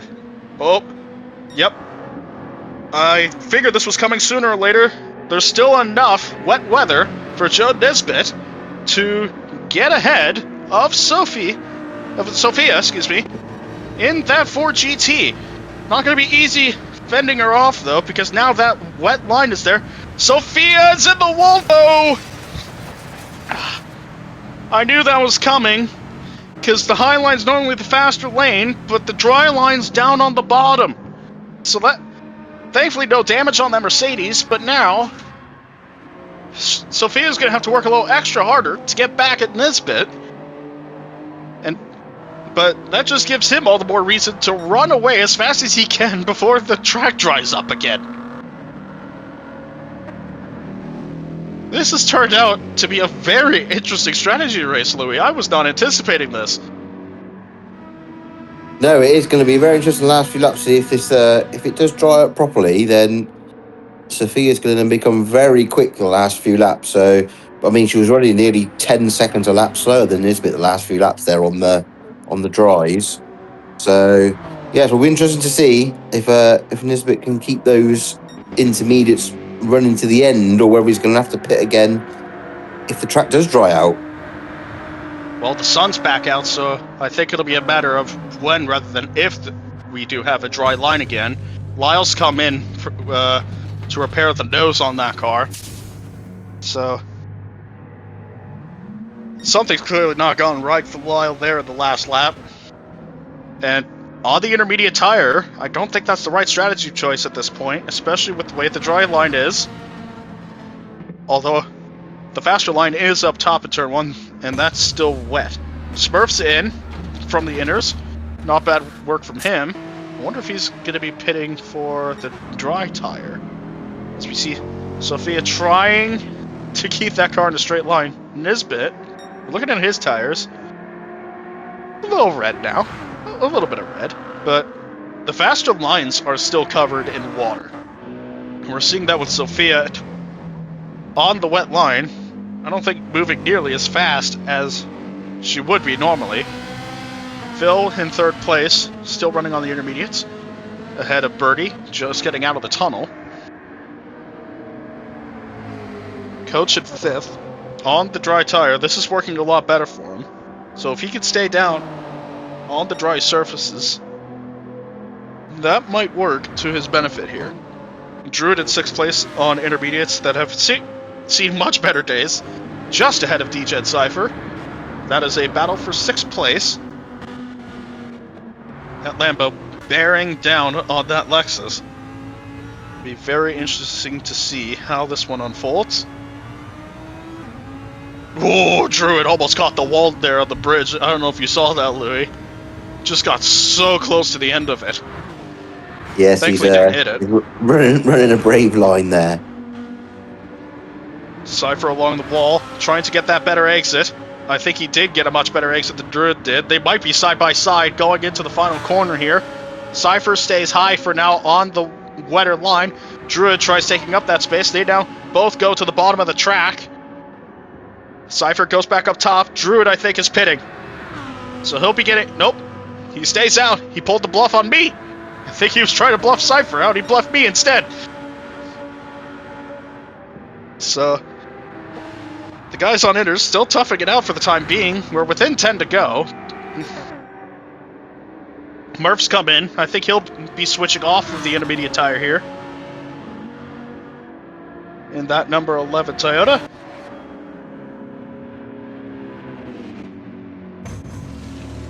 Yep, 4 new Michelin pilots come on. Joe Nesbitt still stays out on his tire. Sophia running up top on the dry tire. That's still wet. Sturdy down on the bottom. Phil now trying to use the grass to cool off his tires. He's on the intermediates. Interestingly, it's the right rear that's been burning the most for him. Birdie's going to be coming in. No, he's not. He bluffed me. Commentator bluff at 2 so far. Coach running in 5th. Dabo running down to the bottom. I don't think he's going to be pitting, is he? No, he is. Damo did just pit. And Cypher once again trying it on Druid. This time, Druid's going to be coming in. That left front is flat. So Cypher going to tough this out one more time. And Nisbet crosses the line now. I think we are within 9 to go here. If not 8 to go. Have to see what lap he's on once the camera gets back onto him here. Yeah, he is within 8. He's in 8 to go right now. So 8 more laps for that number 8 Ford GT to hold on here. Or pit. It's whatever his call is at this point, Louis. It's a hard choice to make, but it's one that you gotta make soon. Do you stay out on the intermediate tire and hope the track doesn't dry up as much? Or do you use the dry line to your advantage with a set of mediums or even softs? Yeah, I think it's a difficult one. It's one of those, isn't it, where either you try to just keep the intermediates as cool as you can using the wet parts of the track that are still there. I mean, it's still quite wet in certain places where you can keep the tyres cool. So it might be worth just trying to stay out now. I think by the time you come in and take a pit stop, you're going to lose probably 20 odd seconds probably. So it might be worth just sticking it out now to the end. Well, Birdie's just come out on the soft tire from the intermediates, so he's elected to come in and get that off that tire. I saw his left front was completely dead, and I imagine soon we'll be seeing the 8 have that same dilemma here. Granted, I think he's been taking better care of his tires than Birdie was. That's a sentence I never thought I'd hear myself say, or anyone say for that matter. Sophia stays out on the dry tire. That seems to be working pretty well for her for the time being. I think she's clawing back the gap Joe had built up. And he's trying to get around Dabo. Those two have a little bit of history from Dragon Trail. And also something I've just come to realize with the drawing line. Will we see anyone try swiping that fastest lap at 3 extra points from Sophia here? The time to beat is a 1:10.1. Do you think anyone can beat it right now? I think it's going to be difficult. I mean, you've got to be, like I said, that I think the first corner, with still having the wet track on the fast line, is going to make it very hard to. You've got to be very brave to go nearly flat out around there in those conditions. So, but we'll see if the track dries and the line dries, then there's a chance for somebody. We're seeing Smurf. On dry tire, Murph on dry tires, but he's picked up damage almost immediately. I think he was the car that just came out of the pit lane, and I think he's tagged the wall, trying to run returns 1 and 2. We see Sturdy trying to get out of the way of Birdie. He's on the hard tire going to the end. Simon's on the softs going to the end. Well, I don't know if he's going to the end, but he'll be sticking it out on the dry tire. Nisbet will be sticking to the inners. 6 to go. I think he's made his bet on the intermediate tires, and he's gonna bank on that tire. Staying at least in one piece, if not several hundred cords by the end, to stay ahead of Sophia. And he's using every inch of water-covered track he can to make sure those tires go the distance. He'll be coming to 5 to go this time. We're seeing Sophia finally getting the lesson down, staying towards the bottom where the dry tire is going to be a little more effective for the time being. Phil, his right rear is looking pretty bad. Degen Cypher comes in from 6th. Coach on the mediums at 4th. Birdie on the softs, hunting down that Supra. Good recovery drive by Birdie, who I think had a pretty poor start to this race. Cypher gets off that tire. Oh, I think he stays. Nope, he's on the soft tire. But he'll be battling Unam Lyle for that position. In 6th place, Lyle trying to hold the top. That's still covered in water. Good job by the Ferrari. But those intermediates are done. Cypher holds on to 7th for the time being. Coach, oh, he's got that McLaren breathing down his neck now. And this is going to be an interesting one to follow here. 5 to go for these two.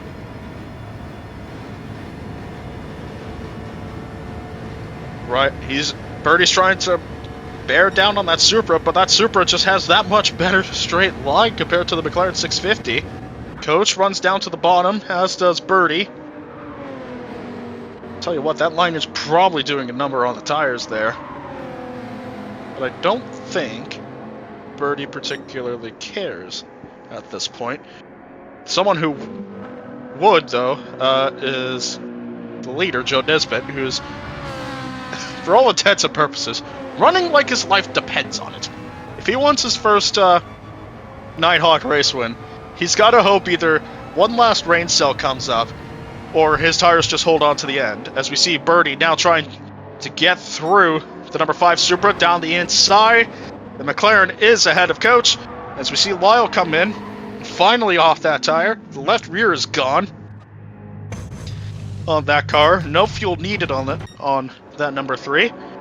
Birdie trying to hold on for 4th place. Within 4 to go for our top 5. Very interesting to see.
Oh, as I say, we do have a couple of position changes.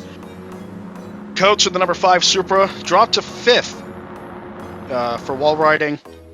Lyle drops down to 11th.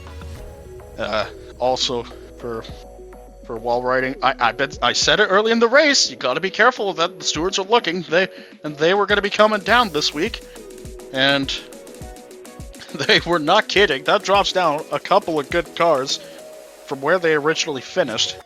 But yeah, overall a great race out there.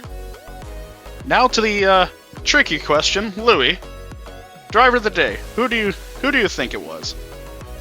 Well, I think we've got a couple of honourable mentions. I think Phil did a brilliant race there as well. I know he's made up the position with Coach dropping down one. He was unlucky at the end there, lost the tyre and just spun it and lost a couple of positions. Definitely for Bertie as well, very, very close, I think, for me, for driver of the day, to get that round of the third. But it's got to be Joe, absolutely. His first win, only his third race racing with us. Brilliant drive, absolutely sort of brilliant strategy. Made the tyres last, took that risk, and it paid off for him in the end. So he's definitely my driver of the day. I've got to agree with you. There were a couple honorable mentions. Cypher and Birdie both coming back from their woes early in the race. Birdie with a nice P3, but I have to give it to Nisbet. Holding off Sophia, never easy. Especially not easy when you're on a wet tire on a dry track. It's one of those things you don't learn, you just do. And Joe did a great job of that, and an excellent victory for him. I'm afraid that does it for us at the Blue race today. I hear drivers to your cars in the red lobby, so I'll meet you there. I'll see you guys around.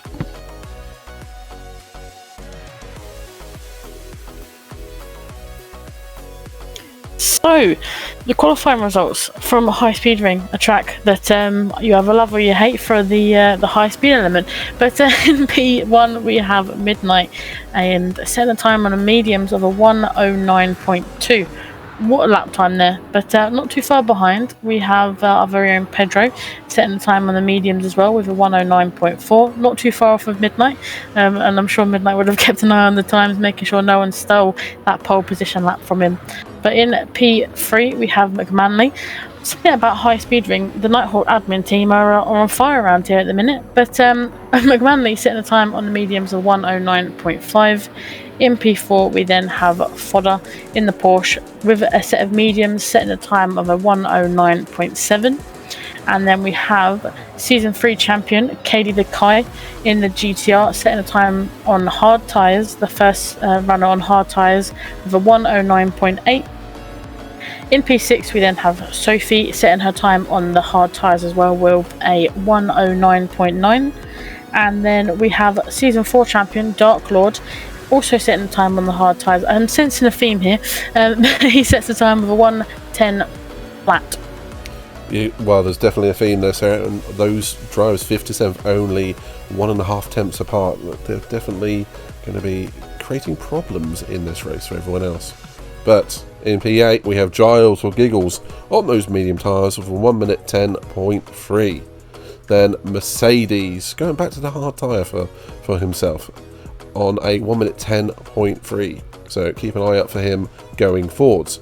Kirk in that Genesis, he did struggle in the sprint race with those tyres, so choosing the logical option I feel and going back to the hard tyre, obtaining a 1:10.4. Nigel Mansnail, a 1:10.7. He's done very well to take P11 right ahead of our P12 driver Sarah Hawkey, our Nighthawk Racing co-founder, on the medium tyre on 1:10.8. Then Sidley in that Lexus on a 1:11.1, with Iceman backing up the pack today in P14 on the medium tyres, 1:11.2. Sarah, after that sprint race we had earlier on, it's going to be interesting to see what antics are going to be replicated in this race. All drivers have been warned to stay away from the barriers, not to do any wall riding, any cheekiness. But with that in mind, we've got a lot of fast drivers, multiple, which can take a sneaky podium, a sneaky win here today. We do indeed, and I think it's anyone's chance to win here, but I think obviously Midnight, you seem to have a good form of performance here. High Speed Ring seems to be your go-to track. So if I was a betting woman, I would bet on you right now. But I'd also say you can't write off obviously the likes of Pedro, Mac, Katie the Kai, Fodder, Dark Lord. I mean, anyone in the top 7, it could literally be any of their game, any of their race to win. Obviously P5 down to P7, all on the hard tyres, gone for a slightly alternative strategy. Obviously they can go a little bit longer into this race than say the top runners, but that's all part of the game. Let's see who comes out on top. Quite right, and from my own point of view, I'd say keep an eye on drivers like, say, Sicily and Mercedes, who have started on hard tyres before and moved forwards as the race has gone on. With that in mind, I'm eager to get to the action, Sarah. Let's move into the race, and beware, High Speed Ring can occasionally throw the odd curveball with a little bit of weather. Not forecast here today, doesn't mean it won't happen. All drivers will be aware of that, but mostly aware of those very close barriers and each other. With that in mind, over to our commentary team. Right, so we're waiting for the lights to go green. All the drivers are revving their engines, ready to go for the feature race here at High Speed Ring Reverse. And Midnight is in that pole position, but he's lost that first place to the very fast off-the-line Ferrari from McManley. That Ferrari off the line, Pedro, that was it's almost like a rocket.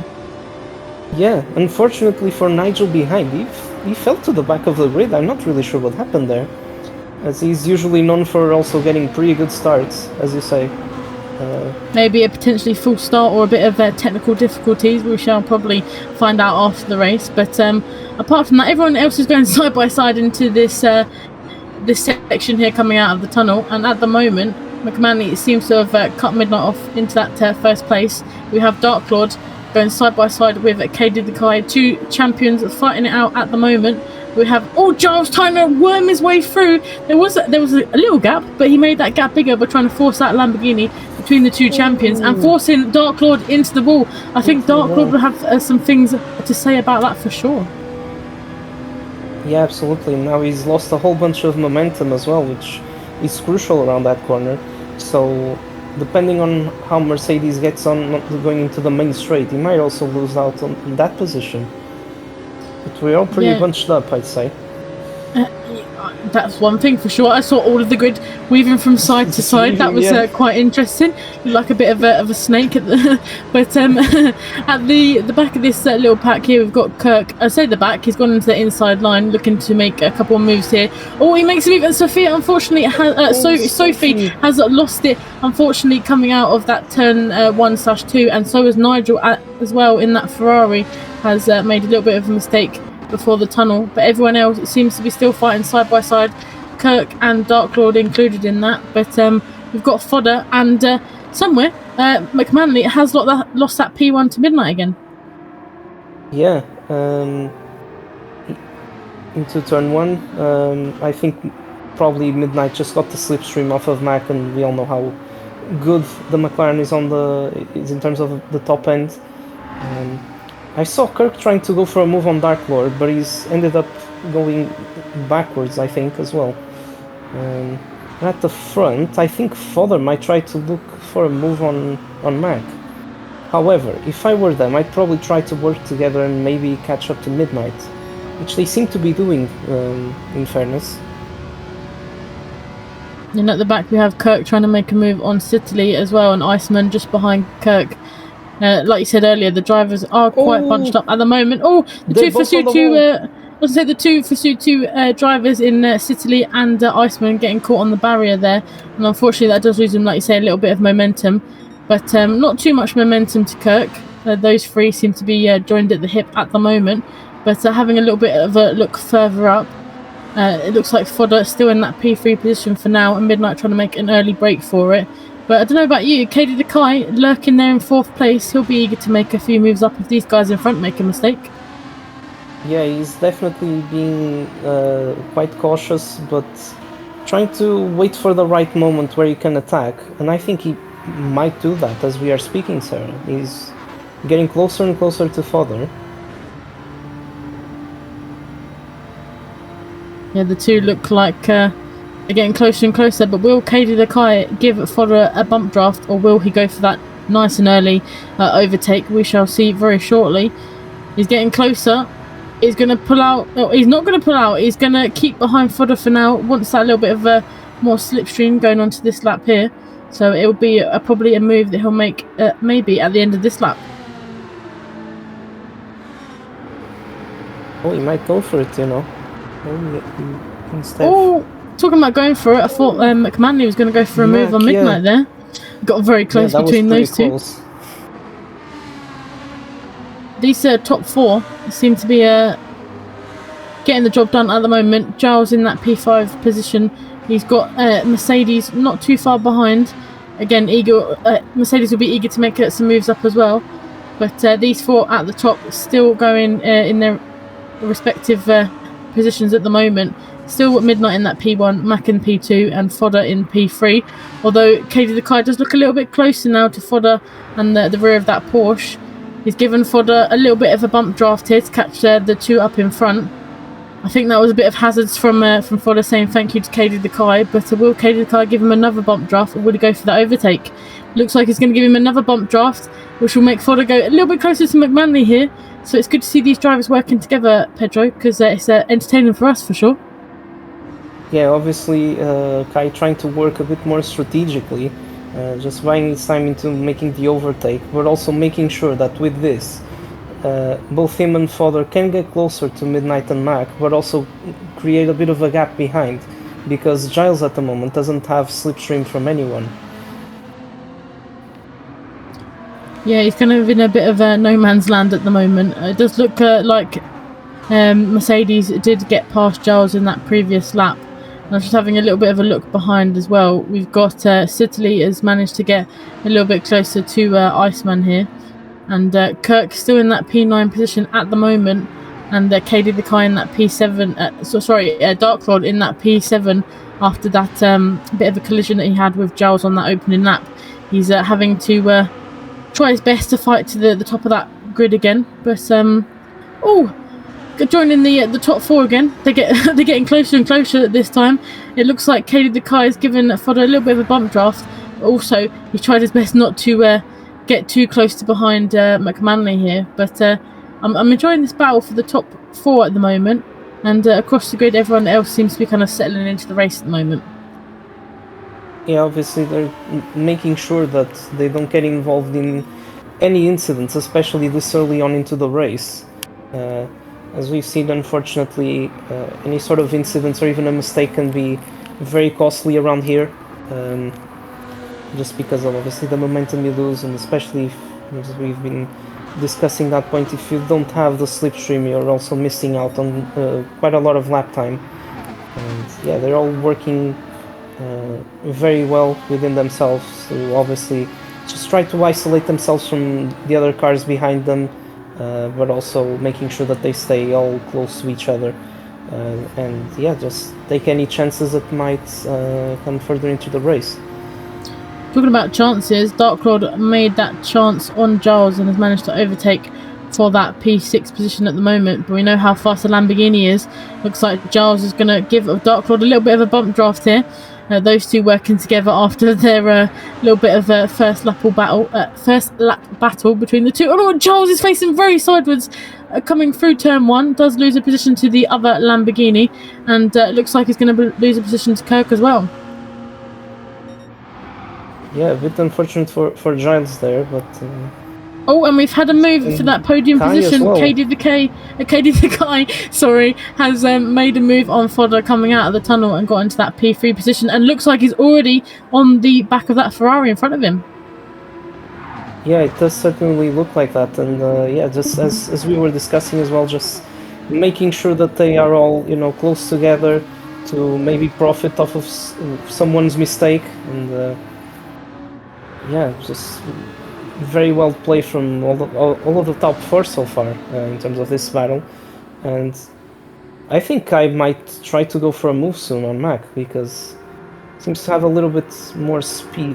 Yeah, like you say, Pedro, it looks like Katie the Kai going for a move on McManley. They're carrying a little bit more speed, maybe potentially over that Ferrari. Oh, Mac, unfortunately, A big crash from Mac again. Massive Same crash. corner as the sprint race. I don't think that Ferrari likes that first corner very much, Pedro. Oh! Giles Bit of a lost knock-on control there as collision. well. Oh, not They what you both want. hit each other. Oh, my I think the goodness. stewards will have a look at that after the race, but McManley trying to get that Ferrari facing the right way again, but unfortunately did collect Giles. Obviously not what Giles probably wanted this early into the race, picking up that amount of damage, but let's see what the drivers do there if they come into pit. Obviously repair any damage and hopefully don't lose too much aerodynamics, but we have Dark Lord potentially going for a move on Mercedes into this next coming lap. But look how fast KD the car has got already to the back of that McLaren of Midnight, Pedro. Yeah, he's made a lot of ground, and obviously Fodor had the slipstream of Mac in front, and you can clearly see right now just the difference when you just don't have the slipstream, and the Porsche not being that quick on the straights, it just created that bigger gap now. So I think Fodor is around 2 to 3 seconds behind Kai now, but yeah, Kai is closing in very fast on Midnight. And we also must mention that Midnight is on the mediums, while Sky is on the hards. So yes, good spot there. Obviously on the two on very different strategies for now. But I'm going to quote a meme that I like with Fodder. Fodder will be screaming, "Wait for me, I've got little legs," because that Porsche just doesn't seem to have the straight line speed of the cars around him at the moment. But he's keeping in there. He's keeping in that P3 position for now, and I think he'll try and keep it for as long as he can. But yeah, like you say, obviously Katie Dekai and Midnight working together a little bit here, giving a little bit of bump draft to Midnight in front is Katie Dekai, but a little bit further back, it looks like Dark Lord has lost a little bit of momentum and time to Mercedes in front, but everyone else seems to be settling in. It looks like Sophie might mount a challenge on Nigel in the next coming few laps, but obviously 10 laps into the race, I think everyone's done a mega job so far. It's not an easy track because of obviously if you get caught in those barriers, it can potentially ruin your race or ruin your momentum. But it looks, Katie the car I thought potentially might have been going for a move on Midnight there, but thinks better of it, thinks that he can probably get Midnight in the next couple of corners or on that start finish straight. But it's an interesting track this. I don't know if you agree, Pedro, because obviously it really does rely on the slipstream and momentum. If you take one of them away, it just doesn't seem to work very well. Yeah, I do, as you say, I do really like the nature of this track, and it has certainly provided us with many great moments of racing across all of these seasons that we've been hosting the league. Yeah, especially when the pack is grouped up, you can clearly, just see sometimes a few of the differences between the cars are kind of mitigated, so you can always expect a few unpredictable things. And it's a track where you just have to be very precise as well and stay sharp throughout the entirety of the race, because just any small mistake can be pretty costly, and you definitely do need to be fully concentrated at all times. And I think I saw someone going to the pits. Yes, so we are starting to see a few pit stops going on around lap 10. And interestingly enough, Sarah, Giles is still running with damage on the front end of his car. Well, potentially maybe wants to make those tyres last until the end of that pit stop, as it looks like Sophie potentially going for a move on Giles there as well as we speak. But I was talking about Sophie, I joined her a few laps ago when she made that overtake on Nigel, so she's managed to get past the two there. Looks like she's going on to the inside of this corner coming up. Does have a half-second penalty though, so she will have to slow down very shortly, which will let Giles probably back through if he can keep with her at the moment.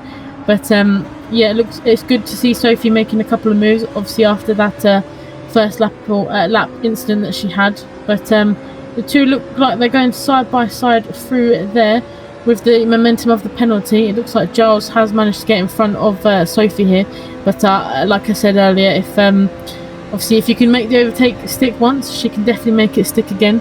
And it looks like she's got that momentum back. She's going on to the inside line here, over the start-finish straight, and gets in front of Giles again. It really goes to show that that aerodynamic damage is really affecting Giles here in that top-end speed. Yes, certainly. It's, you know, once you have the front-end damage around here, it's gonna lose you a lot of top end. And I can't state enough just how beautiful Sophie's overtake was on Giles on the infield on the previous lap. Around the outside as well, going into this corner, into the bridge section. And I think Nigel might be trying to go for a move as well on Giles. Yeah, it did look like Nigel did get in front momentarily, but unfortunately Giles managing to get back through. But obviously on the section here, Nigel with damage free at the moment should be able to get past Giles pretty easy. Like I said, obviously with that damage it really does hinder that top end speed of that Lamborghini. Seems to be handling around the corners a little bit better at the moment, but let's see when he decides to come in pit for that damage. Looks like he's going to carry on going for now, but everyone else, Midnight still in that P1 position at the moment. Katie the Kai a little bit further behind in that P2 position at the moment, but it looks like Dark Lord has caught up to the podium driver of Fodder at the moment and bringing Mercedes with him. Yes, and I think they might be looking at a pit stop soon, seeing how the tire wear levels are at the moment. As obviously Fodder and Midnight are running on medium tires, Kai is on the hard, so he might have a bit more laps left to go on that set of tires. So yeah, but they're gonna have to make a decision soon. Yeah, as that front left tyre of Midnight's does look like it's seen better days for sure. Obviously, I don't think he wants that tyre to blow out like it did for McManley in that sprint race. And we see Kirk coming into the pits, going off those hard tyres.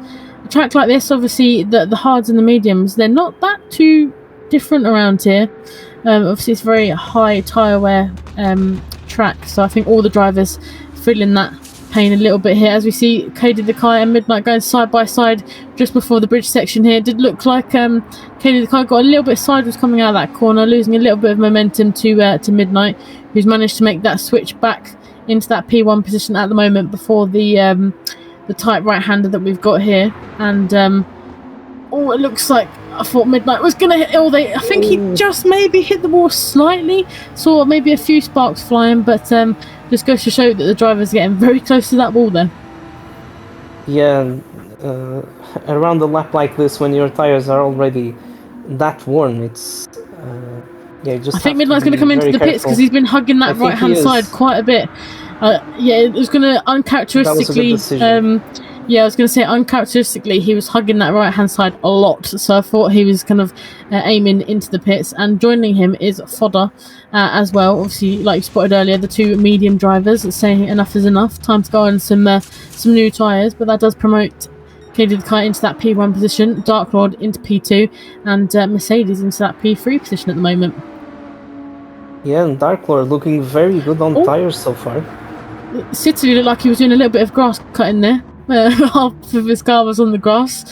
A bit of an interesting line, but he's in that P4 position, doing a mega job so far. It's good to see, obviously, that Lexus that high up and using a special livery as well, which looks awesome. Yeah, and bearing in mind as well that he got a really good set of results last season, obviously going on the different layout of this track, so he definitely knows what to do in this race situation around high speed rings. So I'll be looking forward to seeing what he does coming the next few laps, as we're probably gonna start seeing a few more pit stops happening. Talking about pit stops, it looks like Midnight has come out of the pits in that P6 position in front of Kirk and the Lamborghini driver. So he's not lost too many positions, and he's not obviously gone to the back of the grid, whereas Fodder has, I'd say he's a few corners behind at the moment. So Midnight in prime position at the moment after that pit stop. Having a quick little look, looks like Nigel's going to come into the pits as well. I'm just trying to see where Katie the Kai is. Katie the Kai is about, I'd say, a corner-ish ahead of Dark Lord at the moment. And I think that's a Ferrari just in front of Dark Lord. So Dark Lord looks like he's going to potentially overtake McManley here. And we don't see McManley being a back marker very often. So I think obviously McManley not having the best race, struggling a little bit in that Ferrari. Yeah, unfortunately, I think he lost the back end in the infield section and ended up hitting the wall. So he's picked up some damage. And yeah, his tire wear is not looking bad, but it's... Yeah, I think he probably is gonna pit, considering the damage he's got, and it's not at the worst possible time, I'd say. Yellow flags up ahead. So I do wonder what has happened. Oh, it's Giles. It's Giles. And Mac. I think Mac maybe potentially got caught out there by Giles having a spin as well. It looked like the two did a very similar thing coming around that turn one. That turn one seems to be catching quite a few drivers out tonight. I mean, it is pretty easy to lose the car there, but unfortunately McManley picking up some more damage.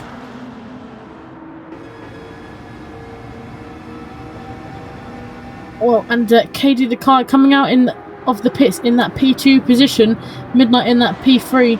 It looks like the two are about to reignite that battle that we saw a few laps ago. But that was prime position for KD the car to come out of the pits there. Yeah, that couldn't have been timed any better. Him going... Oh, what happened? We have a yellow flag, which I believe is McManley. He's got yellow and blues, which obviously two contradictory flags there. But it looks like Mac is going to pull over to the right-hand side to let this lead group of cars go. Although KD the Kai looks like he's trying to get a little bit of slipstream. He's gone to the high line here, letting KD the Kai and the pack go through on that low line, I believe. But I was going to say, I think McManley needs to come back over to the right to try and pit. And he does look like he's going to come into the pits and repair that damage. Yeah, also in the meantime, I was looking into turn 1, so Dark Lord is already starting to struggle a bit with the hard tires. To be fair, he's doing a stellar job by managing to making them last as much as they are at the moment. But he got stuck on the curb going to turn 1, and I think Sophie might have had a moment as well, because she wasn't facing the racing line by the time I was looking at the camera. So probably just lost the back end of her car going into turn 1. We all know how easy it is, and especially with a few cars, unfortunately it can happen. Yeah, it looked like Kirk had a little bit of a drifty moment coming into this section here as well. But I mean, Kirk's doing pretty well at the moment, not too far behind Midnight. These two have raced side by side for quite a lot of races previously, so they definitely know how to race each other. But it looks like Midnight has got the upper hand at the moment in that McLaren. But saying that, the Genesis driver of Kirk's seems to be getting a little bit closer. Will he work with Midnight, or will he try and go for an overtake? It looks like he's going to work with him. Bit of a hefty bump draft there, but it all helps. Every little helps when you're trying to catch up KD the Kai. And I'm sure Midnight will be very appreciative of that move.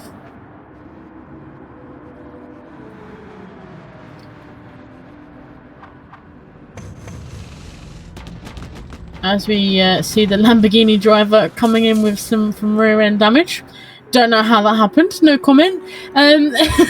But apart from that, Dark Lord in that P1 position at the moment. Will he come into the pits? That fuel light is flashing, so he's going to have to come in very shortly. Looks like he's going to make a dive into the pits here. And the back marker of Sophie has been released in that P11 position, going up to P10 now when she crosses the line. But it looks like everyone else is starting to spread out a little bit. At the moment, we've got Mercedes has managed to get in front of Fodder here in that whole pit stop debacle. But it looks like the closest battle we have at the moment on track is the battle between Kirk and Midnight. Yeah, it does look like it. They've been fighting. I think Kirk might... Okay, so he's working again. He's been drafting Midnight. I'd say that's probably the more sensible option to do now. Even though they are on different strategies, as Kirk has pitted earlier than midnight and he's running on less fuel as well. But yeah, I think KV Vakai up in front has gained a few more seconds on midnight throughout all of this. But I think the gap should start to come down, especially if Kirk and Midnight keep working together as they've been for the past few laps. Yeah, I couldn't agree more. Oh, I saw some sparks flying from that GTR just in front of them. Looks like maybe Katie the car having a little bit of contact with the wall. But yeah, if Kirk continues to work alongside Midnight here, that will bode well going into that second and third stint. Obviously, we're 20 laps in, so we're nearly halfway through the race. It's gone quickly because obviously the lap's not a very long lap, but I'm sure after this race the drivers will be a little bit sick of high speed ring, but they seem to be doing a pretty good job so far. It looks like Kirk is going to make another little bump draft for Midnight here. Probably not the best idea going into the corner because sometimes if the driver forgets to brake a little bit, he is going to come in contact with that barrier, but I'm sure, like I say, Midnight being very appreciative towards Kirk here, obviously deciding to give him a little bit of bump drafts instead of the two battling side by side and losing each other time from KD the Kai, who, talking about KD the Kai, now he's in that P1 position. We're probably going to see a completely different side to KD the Kai. He doesn't like to chill when he's in that first place. He just seems to be getting faster and faster, and it looks like he has, and keeps going for it. Very close to the wall there. I thought he was going to come in contact with the wall, but didn't.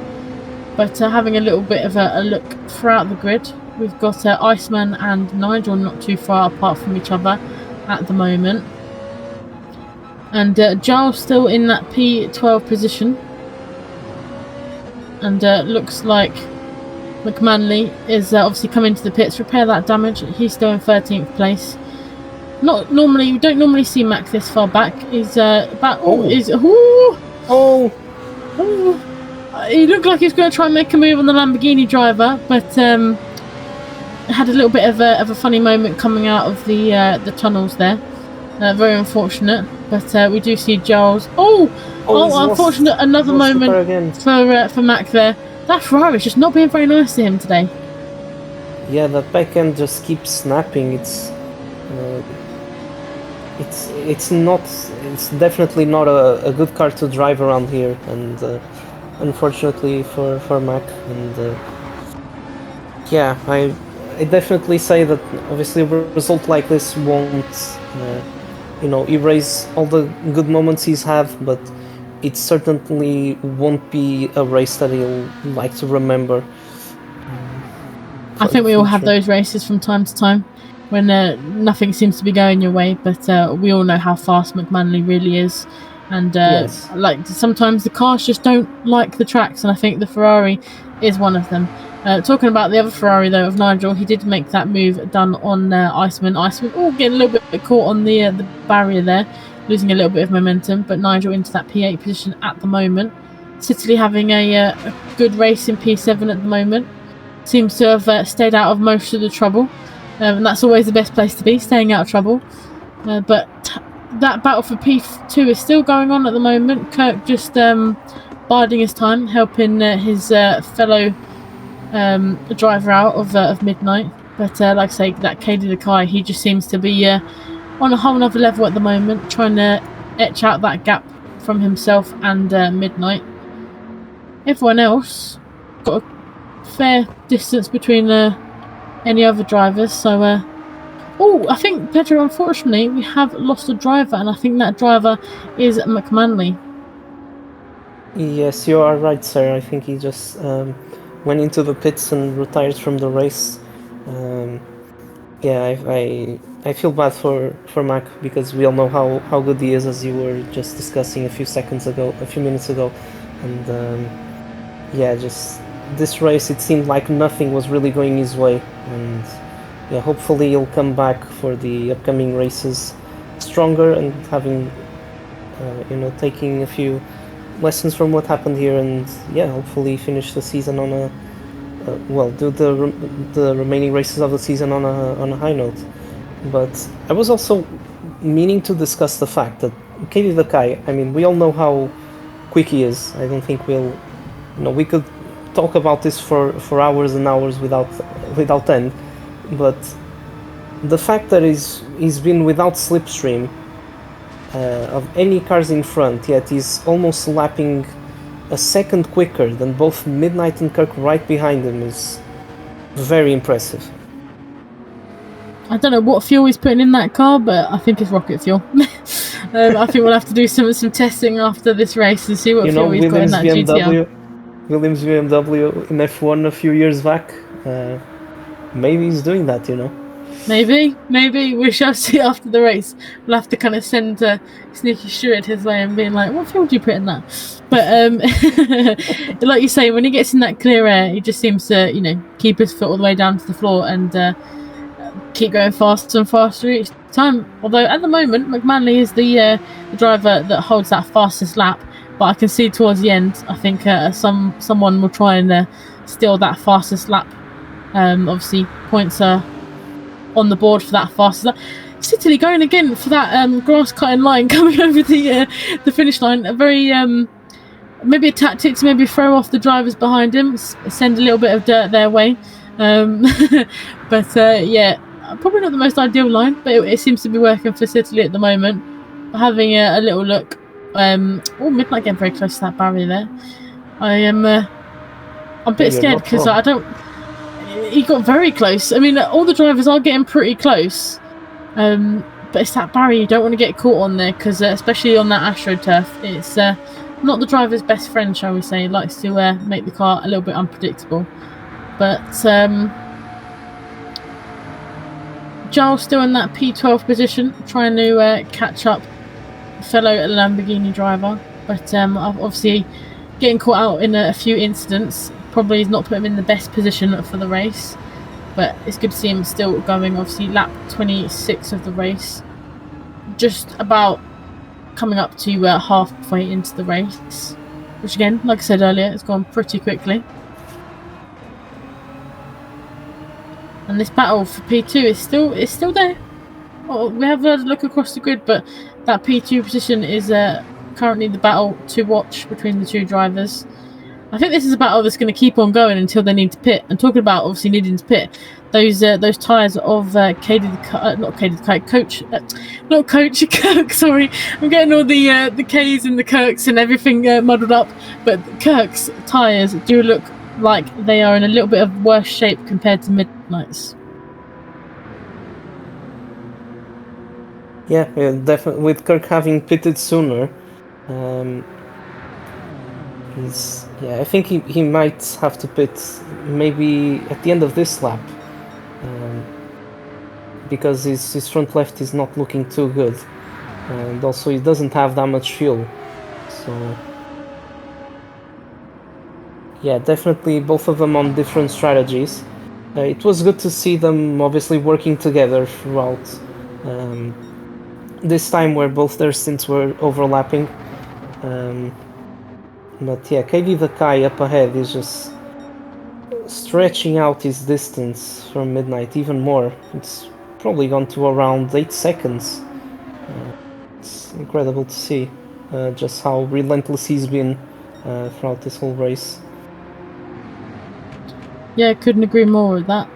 At the moment, he's just in a bit of a league of his own. But obviously, most of the drivers, if not all of them, do have to pit again, so it will muddle up the order a little bit. But being that far in front shouldn't probably mess with his race pace too much, and he probably won't get caught up in a lot of traffic.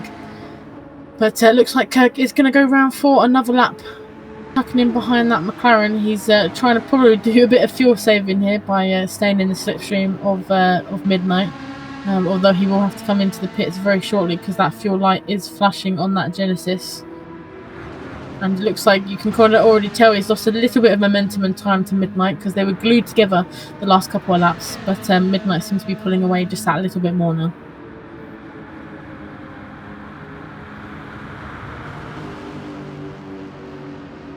As we join Italy again, going over the grass. I would never not be entertained by Italy taking that line. But I'm easily entertained, as you can already tell. Giles getting a little bit caught on the wall there. What did you spot there, Pedro? Yeah, just literally, just as you were talking, he got a little bit stuck on the wall into turn 1, but he did manage to escape without getting any damage, so it was good. It's always scary when the drivers just get stuck on that part of the track, at that curve that's obviously in between the tarmac and the barrier. And Nigel is closing in, I think, but he might have to pit, considering the state of his tires. Oh! And he crashed! That is a crash for Nigel. That is very unfortunate. Ooh. As we know, the Ferrari is looking pretty unstable, and especially with when the tires are worn, it seems to affect it more than in other cars. It just became quite uncontrollable, and Nigel, unfortunately, losing control there at the exit of the corner, and picked up some damage in the process. Obviously, still a lot of laps left to go. We will see what he'll do. And Kirk leaving the pits just now after going on to another set of hard tires, just behind Sophie. Yeah, it looked like it was going to be close between those two there. It looked like Kirk might have just been able to get out, maybe potentially just in front of Sophie, but yeah, I think it was clever to hold back just a little bit and let Sophie go through first. But as Kirk left the pits, we also saw a move between Dark Lord and Fodder. Dark Lord managing to go for a bit of a risky move coming out of the tunnel before the corner, but he made that move stick and is currently in that P4 position. But yeah, Kirk obviously coming out in P9. We'll see where the other guys, once they come into the pits, end up. But it looks like Nigel's just come out of the pits, just in front of Midnight here. Midnight potentially looking to get a little bit of slipstream from Nigel, maybe save a little bit of fuel, extend that strategic call a little bit. And is that Nigel on soft tyres? That's a tyre we've not seen much today, Pedro. Yeah, I was going to say, it is definitely a very bold choice, and obviously it will be difficult for Midnight to overtake him, considering the tyre offset that they both have at the moment, with Midnight being on very old hard tyres and obviously Nigel being on fresh softs. But yeah, it is definitely a very bold choice from Nigel, as I don't think as you were saying, I don't think we have seen those tires today are on track. Like I said, an interesting call for sure. Obviously, we've already said the tyre degradation around this track is pretty high, so it won't last him very long, probably. But we'll see how long it does last, and obviously maybe trying to offset himself a little bit from the drivers around him. We'll see how that ends up for him very shortly. Talking about Mercedes as well, he seems to be having a good race so far, currently in that P3 position, not getting caught in too many of those troublesome opening lap incidents, so he seems to have set himself up quite nicely, looking to go for an overtake here on Iceman. Iceman obviously being shown blue flags, staying out well out of the way, and looks like Mercedes has got past Iceman now. But having a little look-see, we've got Midnight. Obviously we'll see that Kirk's come out in that P7 position, and he'll be thinking about his next pit stop very shortly. He's going round again. The guy is going into the pits. Oh, interesting. Very low fuel, low tyre wear as well. That does promote Midnight into that P1 position again. And Midnight will probably have to try and eke out a little bit of a gap between himself and Katie the Kai, but also Mercedes goes through as well. Although the top two will, and Dark Lord. Dark Lord obviously only come into the pits not that long ago, got about half a front tyre left, so he'll be able to go for a little bit longer. Apart from that, everyone else seems to be going on to their second tyres. Just having a look, Katie the Kai coming out in 5th place. Sicily manages to get into P5 just in front of Katie the Kai here. And Kirk not too far behind, about a couple of corners behind at the moment. Ideally, I think Midnight would want to try and get out in front of Katie the Kai, if not in front of Kirk, position himself in the middle of those two again. Yeah, obviously, probably looks like he'll try to stretch out this stint a bit more and try to see if the overcut can work. But yeah, I think in terms of strategy, the driver that's best set up at the moment is probably the Dark Lord, seeing as he made the hard tires last a few more laps than the rest of the drivers, and it looks like he's about to do the same on this stint. So maybe towards the end, we might see the Dark Lord just closing in on that battle for the podium or even the race win. Potentially, like you say, he's kind of set himself up nicely at the moment. Got a little bit more tyre wear than compared to the drivers around him. But Sitterly has come into the pits now, which does let Kirk through into that P6 position. We'll see what tyres Sitterly does come out on very shortly. But Midnight looks like that left front is about to die, and he's got the fuel light flashing as well. Will he decide to go for another lap and risk it, or will he come into the pit? We shall see in a few seconds. But he's got Giles not too far behind him at the moment, and it looks like he's going to dive into the pits. Yeah, I think he had to at this point. If not for the fuel, mainly because of the tires. Because yeah, that front left was not looking good, and to be fair, so did the rear left. And yeah, just having a tire offset around here compared to the other drivers you're battling against around here does make quite a big difference. So Talking about yeah. big difference. It looked like Sophie unlapped herself to Fodder, and Fodder gave her a little bit of a bump draft. So Fodder helping out some of the drivers as well that he's not in direct battles with, which is nice. But Fodder in that P2 position at the moment, and set himself up quite nicely. Katie the Kai back into that podium position of P3 at the moment. But obviously Midnight and Mercedes have about to have a battle. Mercedes on that inside line, Midnight on the slightly higher line. Midnight retaining that P5 position for now. That was a battle that I wasn't expecting. Yeah, definitely. It does look like they are on pretty different strategies. So yeah, Mercedes has had a quiet race thus far, but he's managing everything quite well in my opinion. And yeah, now getting involved in this battle with Midnight.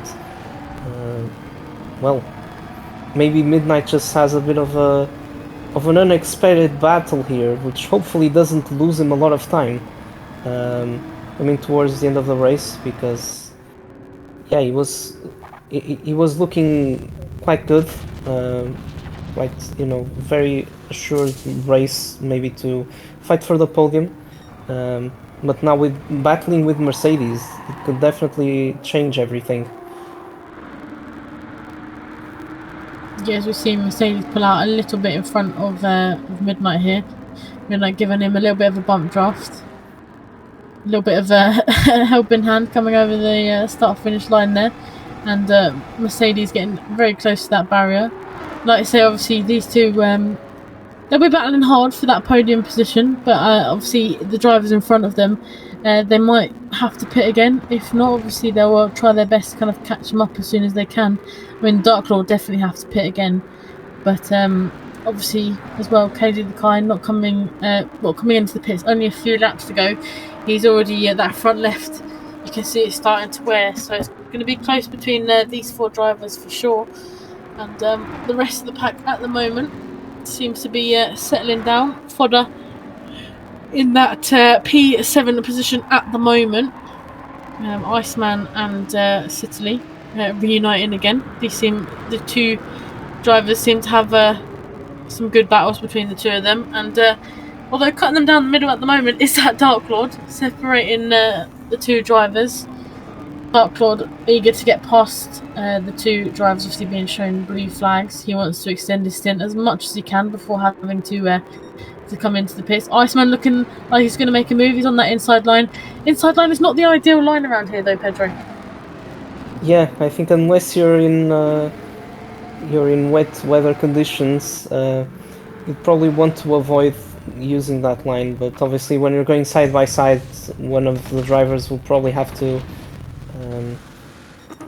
you know, just give up the optimal racing line for that. But yeah, as you were saying, you lose out a fair bit if you use the low line through that corner.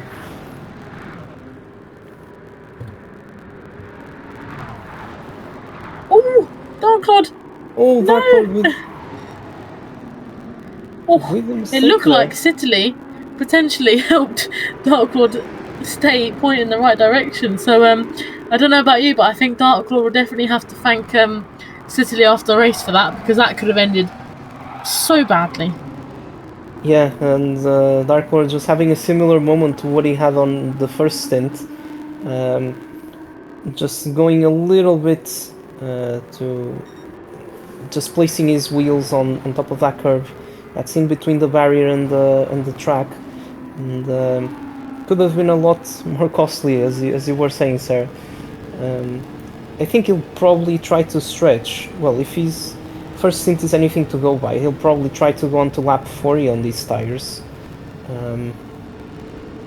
Possibly go from mediums to the end, as he still needs to use his second tire compound. He does indeed. That's a good spot there. And obviously I think the preferred tyres around here today are those hards and the mediums. I mean, we did see Nigel on the softs very briefly, but the mediums and the hards seem to be the preferred tyres for now. And talking about that, it seems no one has broken that that fastest lap record by McManley at the moment. I was about to say that, Sarah, so that was well spotted.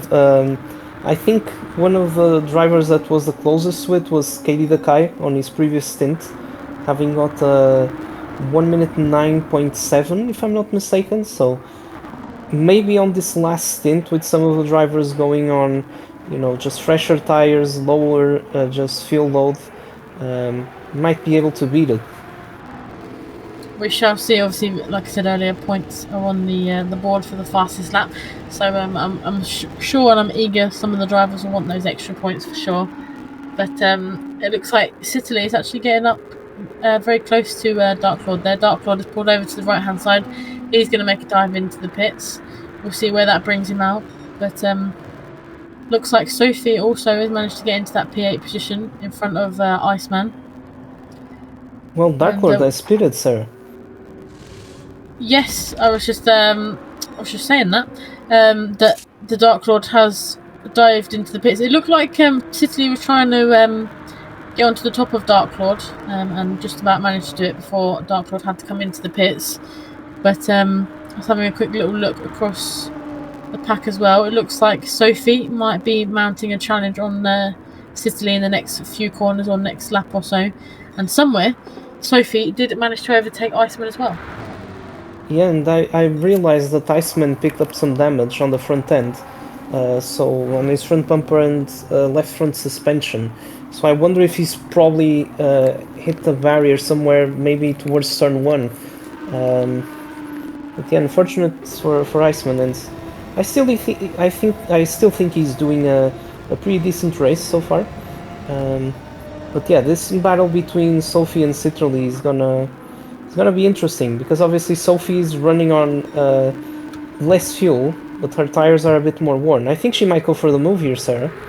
She is. And what a brave move that was, because it looks like she was trying to keep hold of that car and make sure it didn't go too wide, and she just about manages to do that. But Citily, obviously, like you say, obviously slightly different strategy. It's got a bit more tyre wear on that tyre and a bit more fuel compared to Sophie as well. So slightly different strategies for the two there, but good to see them battling it. And obviously this could be a battle that we see brewing right until the end of the race. But apart from that, we still have Giles and Nigel rounding off the back of the grid, doing a mega job as well.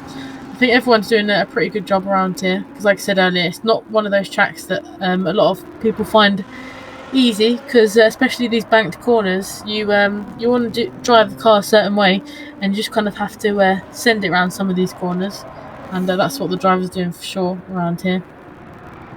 Cody the Kai still in that P1 position. Kirk has inherited that P2 position at the moment. Obviously, that front left, who will have to pit, will probably go on to a set of mediums towards the end, like you said earlier. But Mercedes as well in that P3 position, currently on the mediums. Will he make those tyres last until the end, Pedro? I don't think he will be able to. If he does, it's probably going to be very close. Although the fuel might be a limiting factor as well in all of this. Yes, under probably about a quarter of a tank left. Yeah, I'm not sure if he has enough fuel to go to the end anyway. So maybe he's probably set up in a way that he'll try to go for a go at the fastest lap at the end. Seeing as he had a bit of a gap with the other drivers he was battling against. Obviously with all the strategy offsets is probably going to look a bit different than what it is now. But maybe he'll try to go for a late attempt at the fastest lap. Yeah, I think quite a few drivers might follow him in that respect, trying to go for a very last-minute dash for the fastest lap.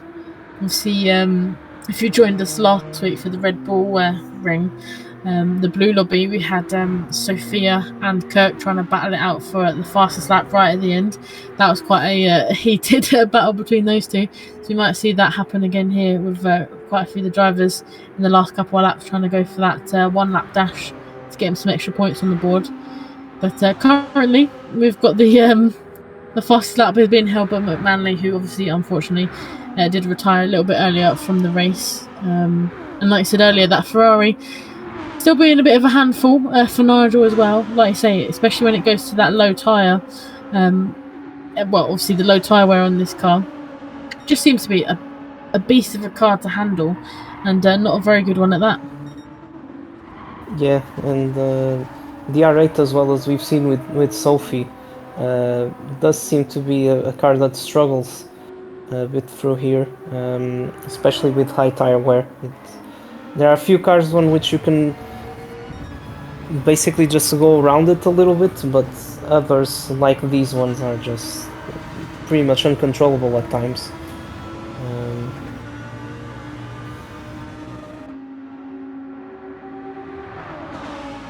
No, I think Kirk might have to go into the pits soon.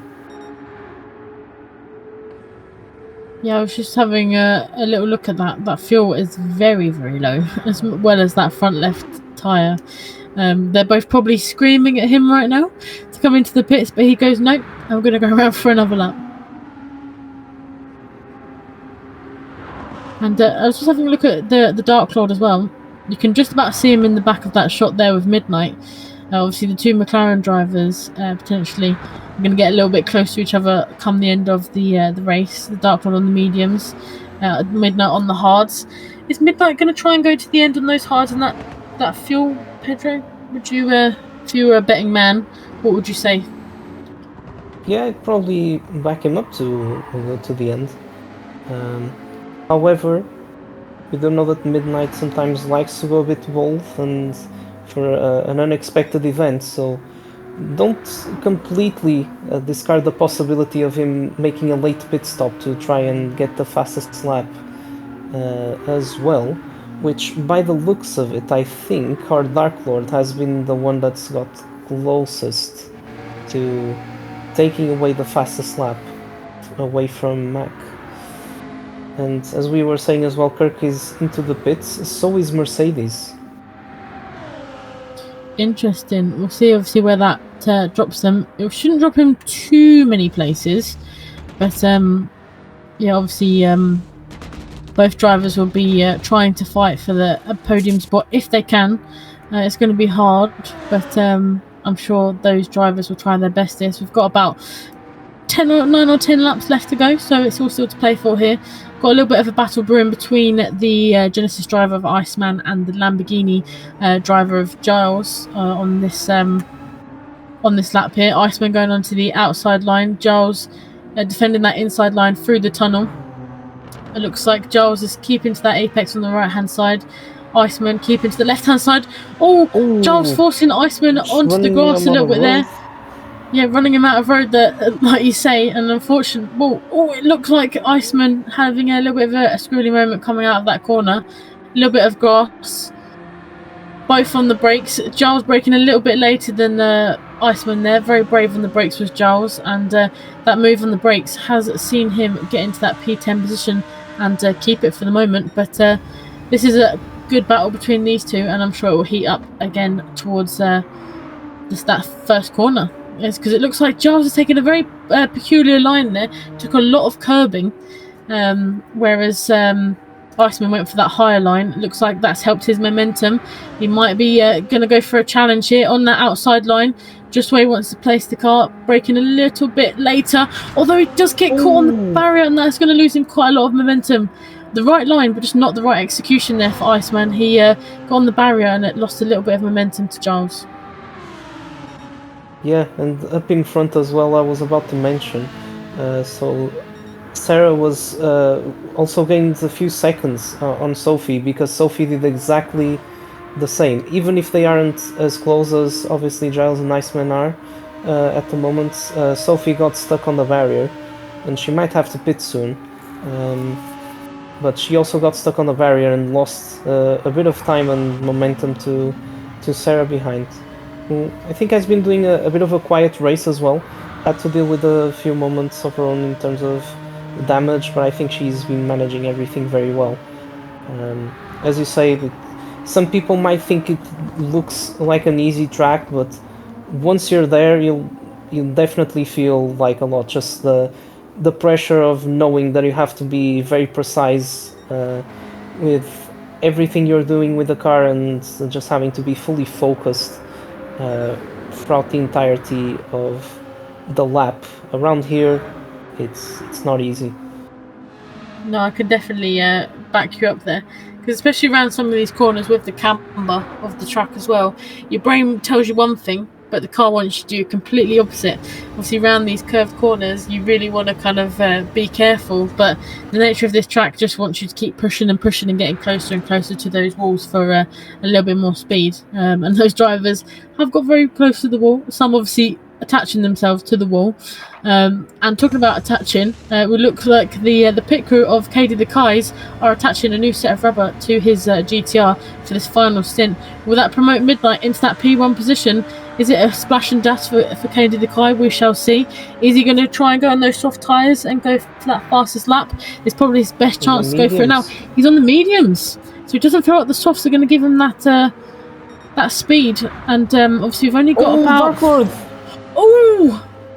He's hit the wall there. He's lost control of the car by going on that curve at turn 1, and he's ended up getting front damage on his car. Yeah, very unfortunate.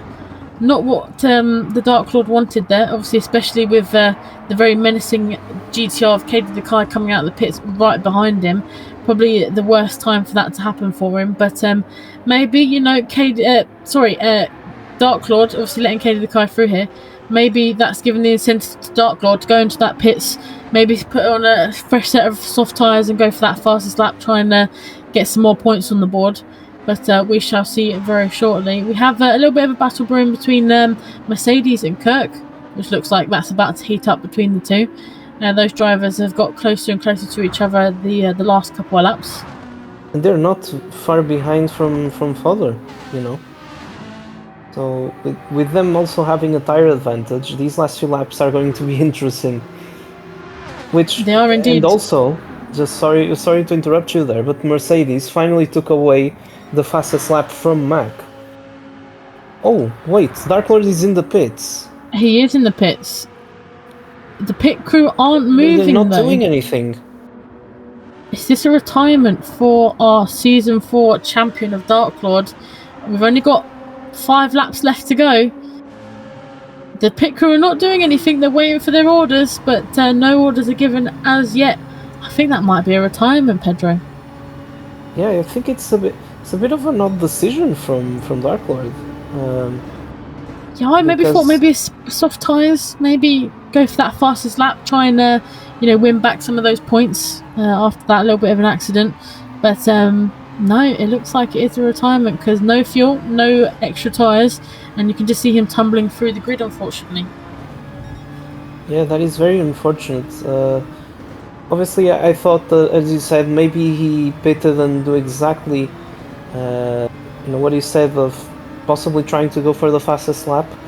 But yeah, I think even with the damage, or even if he had to do that pit stop, probably would have still finished in a pretty decent position. So Yeah, quite strange.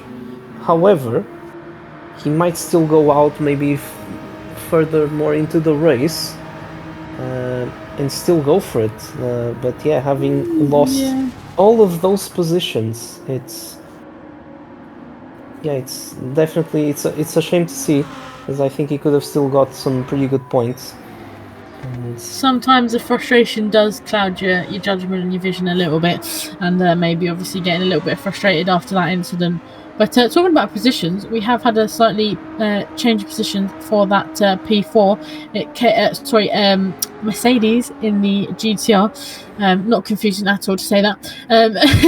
But he did go for a move on Kirk on that previous lap, and he managed to get that done and dusted. A bit of an unusual move because they had to both overtake Nigel. He was getting blue flags, and it looked like Mercedes positioned himself in a little bit of a better position to overtake both of them, and Kirk obviously in that P5 position at the moment. Looks like they're coming on to it looks like Sitterly's gone onto the soft tyres here, so he could be a contender for that fastest lap. He's in P6 currently. And at the moment... Oh, sorry, Sarah. KD the Kai has got the fastest lap. He has, and it's obviously getting the fastest lap off of KD the Kai.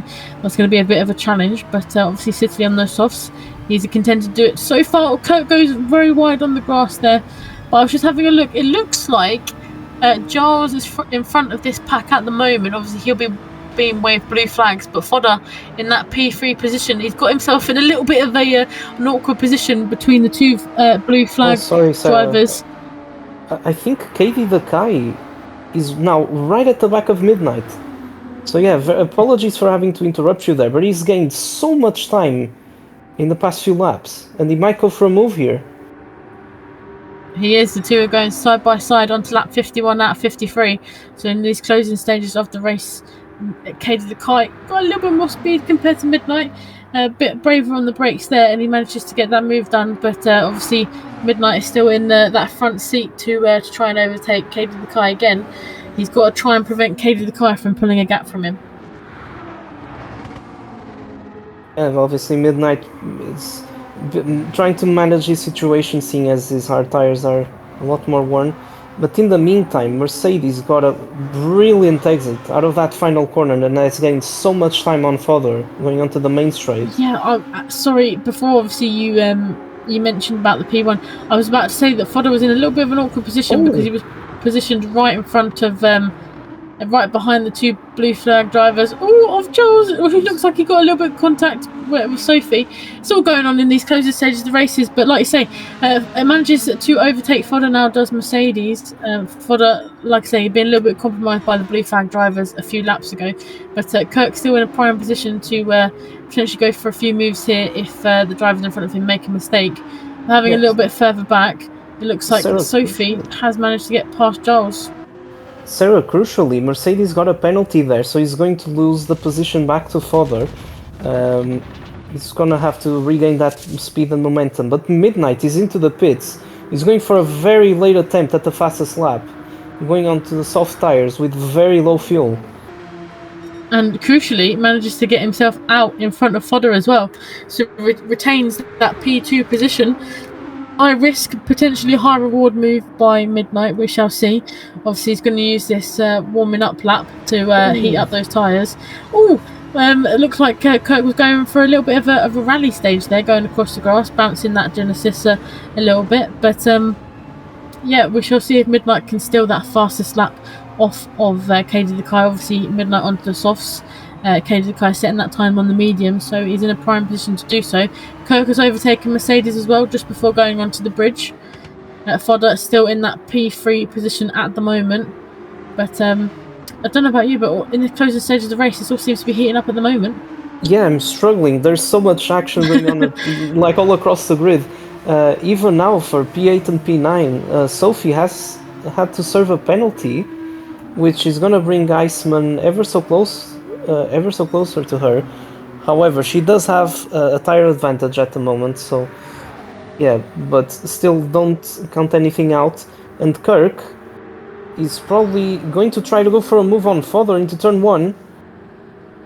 And I think he's done it at the moment. Mercedes is trying to follow him through as well. Oh! He's hit the wall! Yeah, bringing fodder with him as well into the wall, and that does let Mercedes go through clear. Yeah, we were saying like he had a pretty quiet race, and he was, just maybe waiting for this moment. There's a little bit of contact again between Kirk and Fodder. Kirk with a lot of damage, and his front left is completely gone now. And talking about that, we're on the final lap, final corner of KD the Kai, who's about to cross the line in that P1 position. What a race from KD the Kai. But in P2, we do have Midnight. Will he be able to steal that fastest lap? He's coming around the final corner now. We shall see if that is very low fuel. Might just have enough fuel to get him over the line. Only just, but we shall see if he steals that fastest lap. Will he steal it? And he does. He does. He Right just... at the end. What a lap from Midnight. A few extra points on the board there in that P2. A Mercedes in P3, Fodder in that P4, and Kirk a very respectable P5. And then already finished, we have Citily. And if you want to run through the rest of the grid there for me, Pedro. Yeah, and then Sarah in P7, Sophie in P8, Iceman P9, Giles P10, and in P11 and 12 we have Nigel and Dark Lord, who is still in the pits after that collision he had. With Mclaren obviously retiring a bit earlier on in the race. Yeah, that obviously that rounds us off. Nigel is just about to cross the line now, and Dark Lord as well. Obviously, having to come out of the pits to signal the end of the race. But that was a good race. Obviously, a track that's got very short lap times. Obviously, very short with Midnight, a 1:08. That's the fastest lap that we've seen across the board in the 3 race sessions from tonight. But I don't know about you, but there was a lot of action throughout the race. Obviously, in the middle part, we normally see kind of everyone spacing out a little bit, not as many battles. But from the green light right until the checkered flag, there was battles across the grid. Well, I mean, the sprint was very promising, and did show what was to come for the feature. And yeah, just once again from the very top to bottom of the grid, just and in every single lap towards the end as well, just plenty of action. Yeah, it was so interesting as well to see all the different strategies from all the drivers, and yeah, we had a lot of unpredictable moments. I don't think this race could have given us any more, really. I don't know if you want to comment on anyone's particular performance today, but I certainly have looked into everyone, and I mean I have to just really commend everyone for trying their best and doing so well around here. We've been saying it quite a few times throughout the race. It's not an easy track by any means, and yeah, just a lot of really good performances out here today.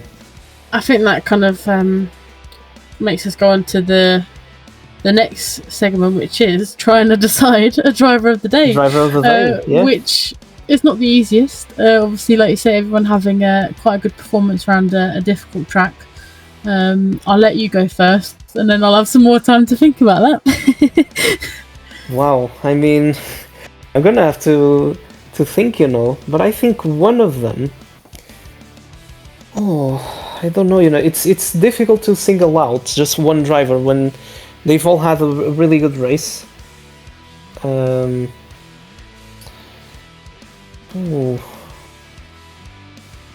don't know. I think one of them has to be Mercedes, for sure. Like the way he got the podium at the end. Don't forget, he started in P9, I believe, and he's got all the way up into a podium position. Although, sorry to interrupt you there, I've just seen from the post-race stewarding, unfortunately Mercedes did get a penalty which drops him into 5th. Oh no. That is... So off of the podium, unfortunately. That is unfortunate for Mercedes, but I must say, obviously, it's unfortunate that he got the penalty, but still to be able to finish P3 on track, considering where he started this race, was pretty impressive in my opinion. Obviously, I think we also need to give a shout out to I don't know. I just feel bad, singling out just one driver because I think all of them did very well today. Obviously, there are a few moments where it can be trickier to manage, but just the fact that everyone a driver persisted. in mind, though. I don't know if you agree. Okay. And it's not because, he's the co-founder of Nighthawk and is also a very good friend, but I'm gonna give mine to Midnight. A sprint win and a podium in the feature race for P2 with the fastest lap. With the fastest lap as well, and pole position, a very nearly Grand Slam for him. I think if we could pick one that deserves it the most, I'd have to go with Midnight from my side. Yeah, I think I'm gonna agree with you on that. Just once again, very impressive performances from everyone. Like even Kirk just starting further back from P10. Finishing that high is also very impressive. Citrally with a P6, just a very solid performance from him once again. And as I had mentioned before in the race, he had a very good race here. The previous time we went to this track, obviously with a different layout. Just a very good race all around. And yeah, I do agree with you. I think Midnight is a very worthy winner of the driver of the day distinction today. I don't think he could have done anything else better than what he did today, if I'm honest. Yeah, well, I think Midnight he'll probably have wanted that feature race win and to say that he's had a Grand Slam, but I think that's just the perfectionist in him. Yeah. But I think he should be very happy with his results, and obviously a P2, not too far behind Katie the Kai on the road. I think that's very good for him. But I don't know about you, but I think we should end it there, and we should obviously look forward to the next race. I think obviously Magima. Yeah. That track, I nearly forgot what track. My brain was loading for a moment there. But yeah, I think obviously we should head on and obviously see what all the drivers had to say as well after today. It's been a good set of races, and look forward to seeing what the drivers have to say. But thank you very much for joining me, Pedro, and hopefully see everyone else again soon. Yeah, thank you for having me. It was quite fun to get back on the commentary booth again. Obviously, yeah. In terms of the Midnight situation, just another quick comment. Obviously, I think we can all find some things we could have probably done a bit better, like even when we do well. But yeah, I'm just very happy with the fact that I think he should be very happy with the fact that he still got all of those results. And yeah, obviously, Kai is always going to be very difficult to beat, especially today when the car and the track just really suit him. He's pretty much, almost unstoppable at times. But yeah, he still finished, he didn't finish too far back from him, as you said, so he has to be very proud of that. And looking forward to seeing Yamagiwa. It's going to be another very challenging track, another technical track. So looking forward to see what all of our drivers are going to do around there. And yeah, obviously hearing what all the participants have to say about this race as well. So once again, thank you for having me. And hopefully be here to comment some more races this season in the future. we'll see. Yeah, awesome. Right, see you on the next one.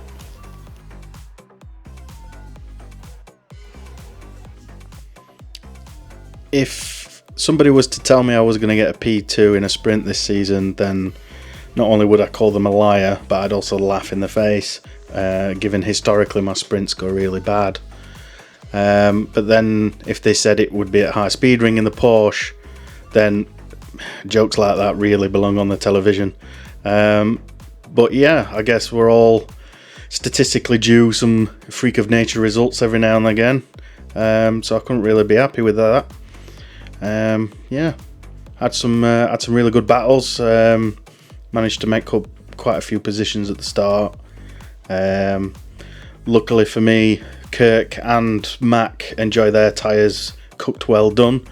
Kirk coming in on lap 10 for tyres was a little bit worrying, given all my tyre preservation attempts gone straight out of the window at the start of the sprint. So I was slightly worried on if I would actually finish the sprint race as well, without having to stop for more tyres, but managed to get in there and bring it back to P2. So yeah, I'll take P2 on high speed ring any day of the week. Round 4 sprint, it sure was a workout to work your way up from the back. I'd imagine this is mainly due to my own lack of personal experience with the grid, but also skill issue. I had a close moment with Simon which screamed Code Brown from the replay. Outside of that, the race went very swimmingly. Minor mishaps and mistakes here and there, I absolutely want to blame the car for it, but no incidents from racing. The weather aspect of these races really shakes things up and I adore when it happens. Hopeful to see more of the wet racing in future events. Thankful of being here and happy to take part anytime. Round 4 feature, I felt like I was more fighting the car than other drivers on the track during the race. As soon as the tires crossed a certain threshold of where they just start falling off. If it weren't for the banked corners, I'd have been pitting so much more often than I did. Safe to say the AMG is not a great endurance car, especially with the gas-guzzling nature of it, like them old carbureted V8 motors. It's a thirsty boy, and I only figured that out by putting it to the test here. Glad for the opportunity to put myself and my bad decisions under pressure and see where they crack. Well, what can I say with that that race at high speed ring? It was an absolute pleasure to drive amongst such interesting talent, and to come away with a sprint win was nothing but unbelievable at the time. I knew I was feeling good in the Mclaren, but just to get into first place and just hold it there. Well, first the challenge was even getting there, getting through the pack, just waiting, biding my time, just trying to stick on the racing line, not drop too low and drop any speed on the final corner before the back straight was absolutely key. And then seeing Kirk come in with barely half the race gone and having to change tyres just left me out in the lead, but with no slipstream, so I had to play it fast enough to stay out in front but not damage my tyres to a certain point, overheat them and fall back into the pack, because that's when you start giving away the slipstream and getting swallowed up by the pack again. So it became very tactical once I got out in front, but I think I played it just perfectly for myself and luckily enough came away with a win, and I was very, very happy with that. The feature race, I thought I was on for my first feature race of the season there, but Kai, what can you say about Kai? He's just too damn fast, and although it was close at the end of the day, still managed to come away with a fastest lap, a second place and a pole position. So I've got to say, Kai denied me the clean sweep on this one, but if it was going to be anyone, I'm glad it was him. But shout out to all of the drivers out there who had a good race, and look forward to seeing them in the next one, and quite frankly I look forward to the next high speed ring, whenever that may be. I was surprised to get a podium in the sprint after starting last. I think I was on the right tires after seeing all the medium runners struggling. The feature was a surprise as well. I was doing okay until lap 10, then I stuffed it into the wall on turn 1. Had to go to the pits to repair the damage, and was then dead last. But in one way it helped me later on when the rain came and everyone else had just pitted before the rain for fresh tires, but because of the offset of strategy due to the earlier incident, the rain came just near the end of my stint. It also helped that most drivers were on the wrong tires for the conditions, but was happy to get a double podium. I wasn't expecting the win. Car was going well. I thought maybe a podium finish was on the cards. Then the rain came and I guess I got lucky. Final few laps were tense with Sophia gaining as much as she was. Not quite sure what happened at the end, but luckily I got the win. Hopefully many more wins to come.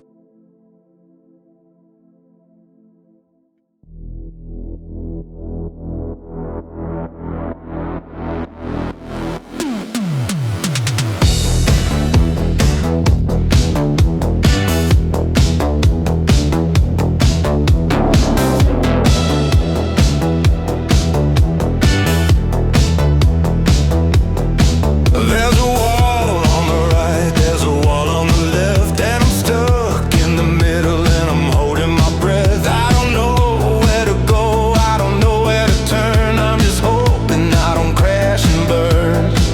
I got a lead foot, I got a heavy heart,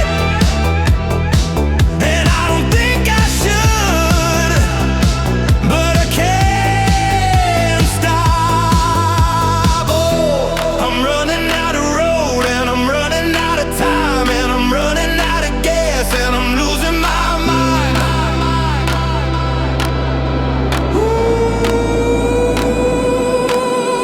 Oh, I'm moving way too fast and I'm about to lose control. And if I don't hit the brakes, then it's over.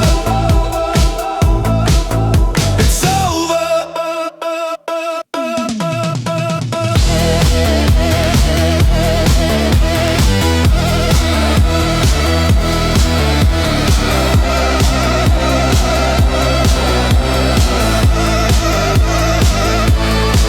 There's a wall on the right, there's a wall on the left, and I'm stuck in the middle and I'm holding my breath. I don't know where to go, I don't know where to turn, I'm just hoping I don't crash and burn. I've got a lead foot, I've got a heavy heart,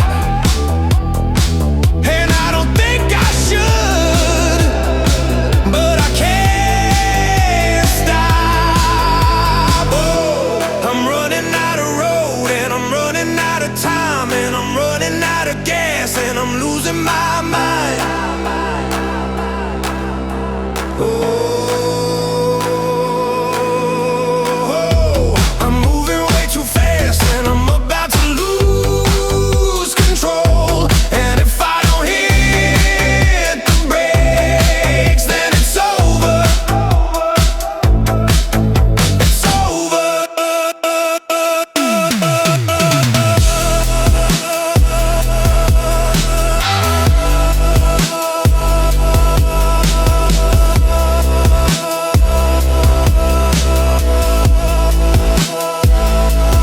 Gotta go fast. Gotta go fast. Gotta go fast. Gotta go fast.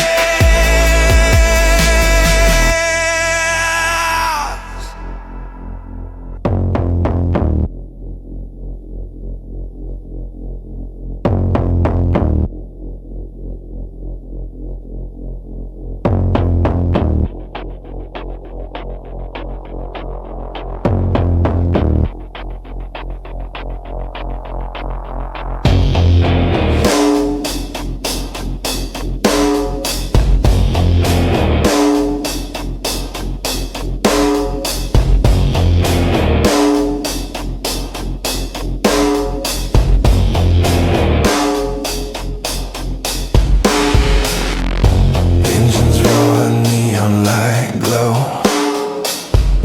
racing through the night we go. Defend position, don't you slow. Turbo speed, we steal the show. Nighthawk racing, feel the burn around Eastern. Victories earned, passing rivals, nothing assumed. On the track we are consumed.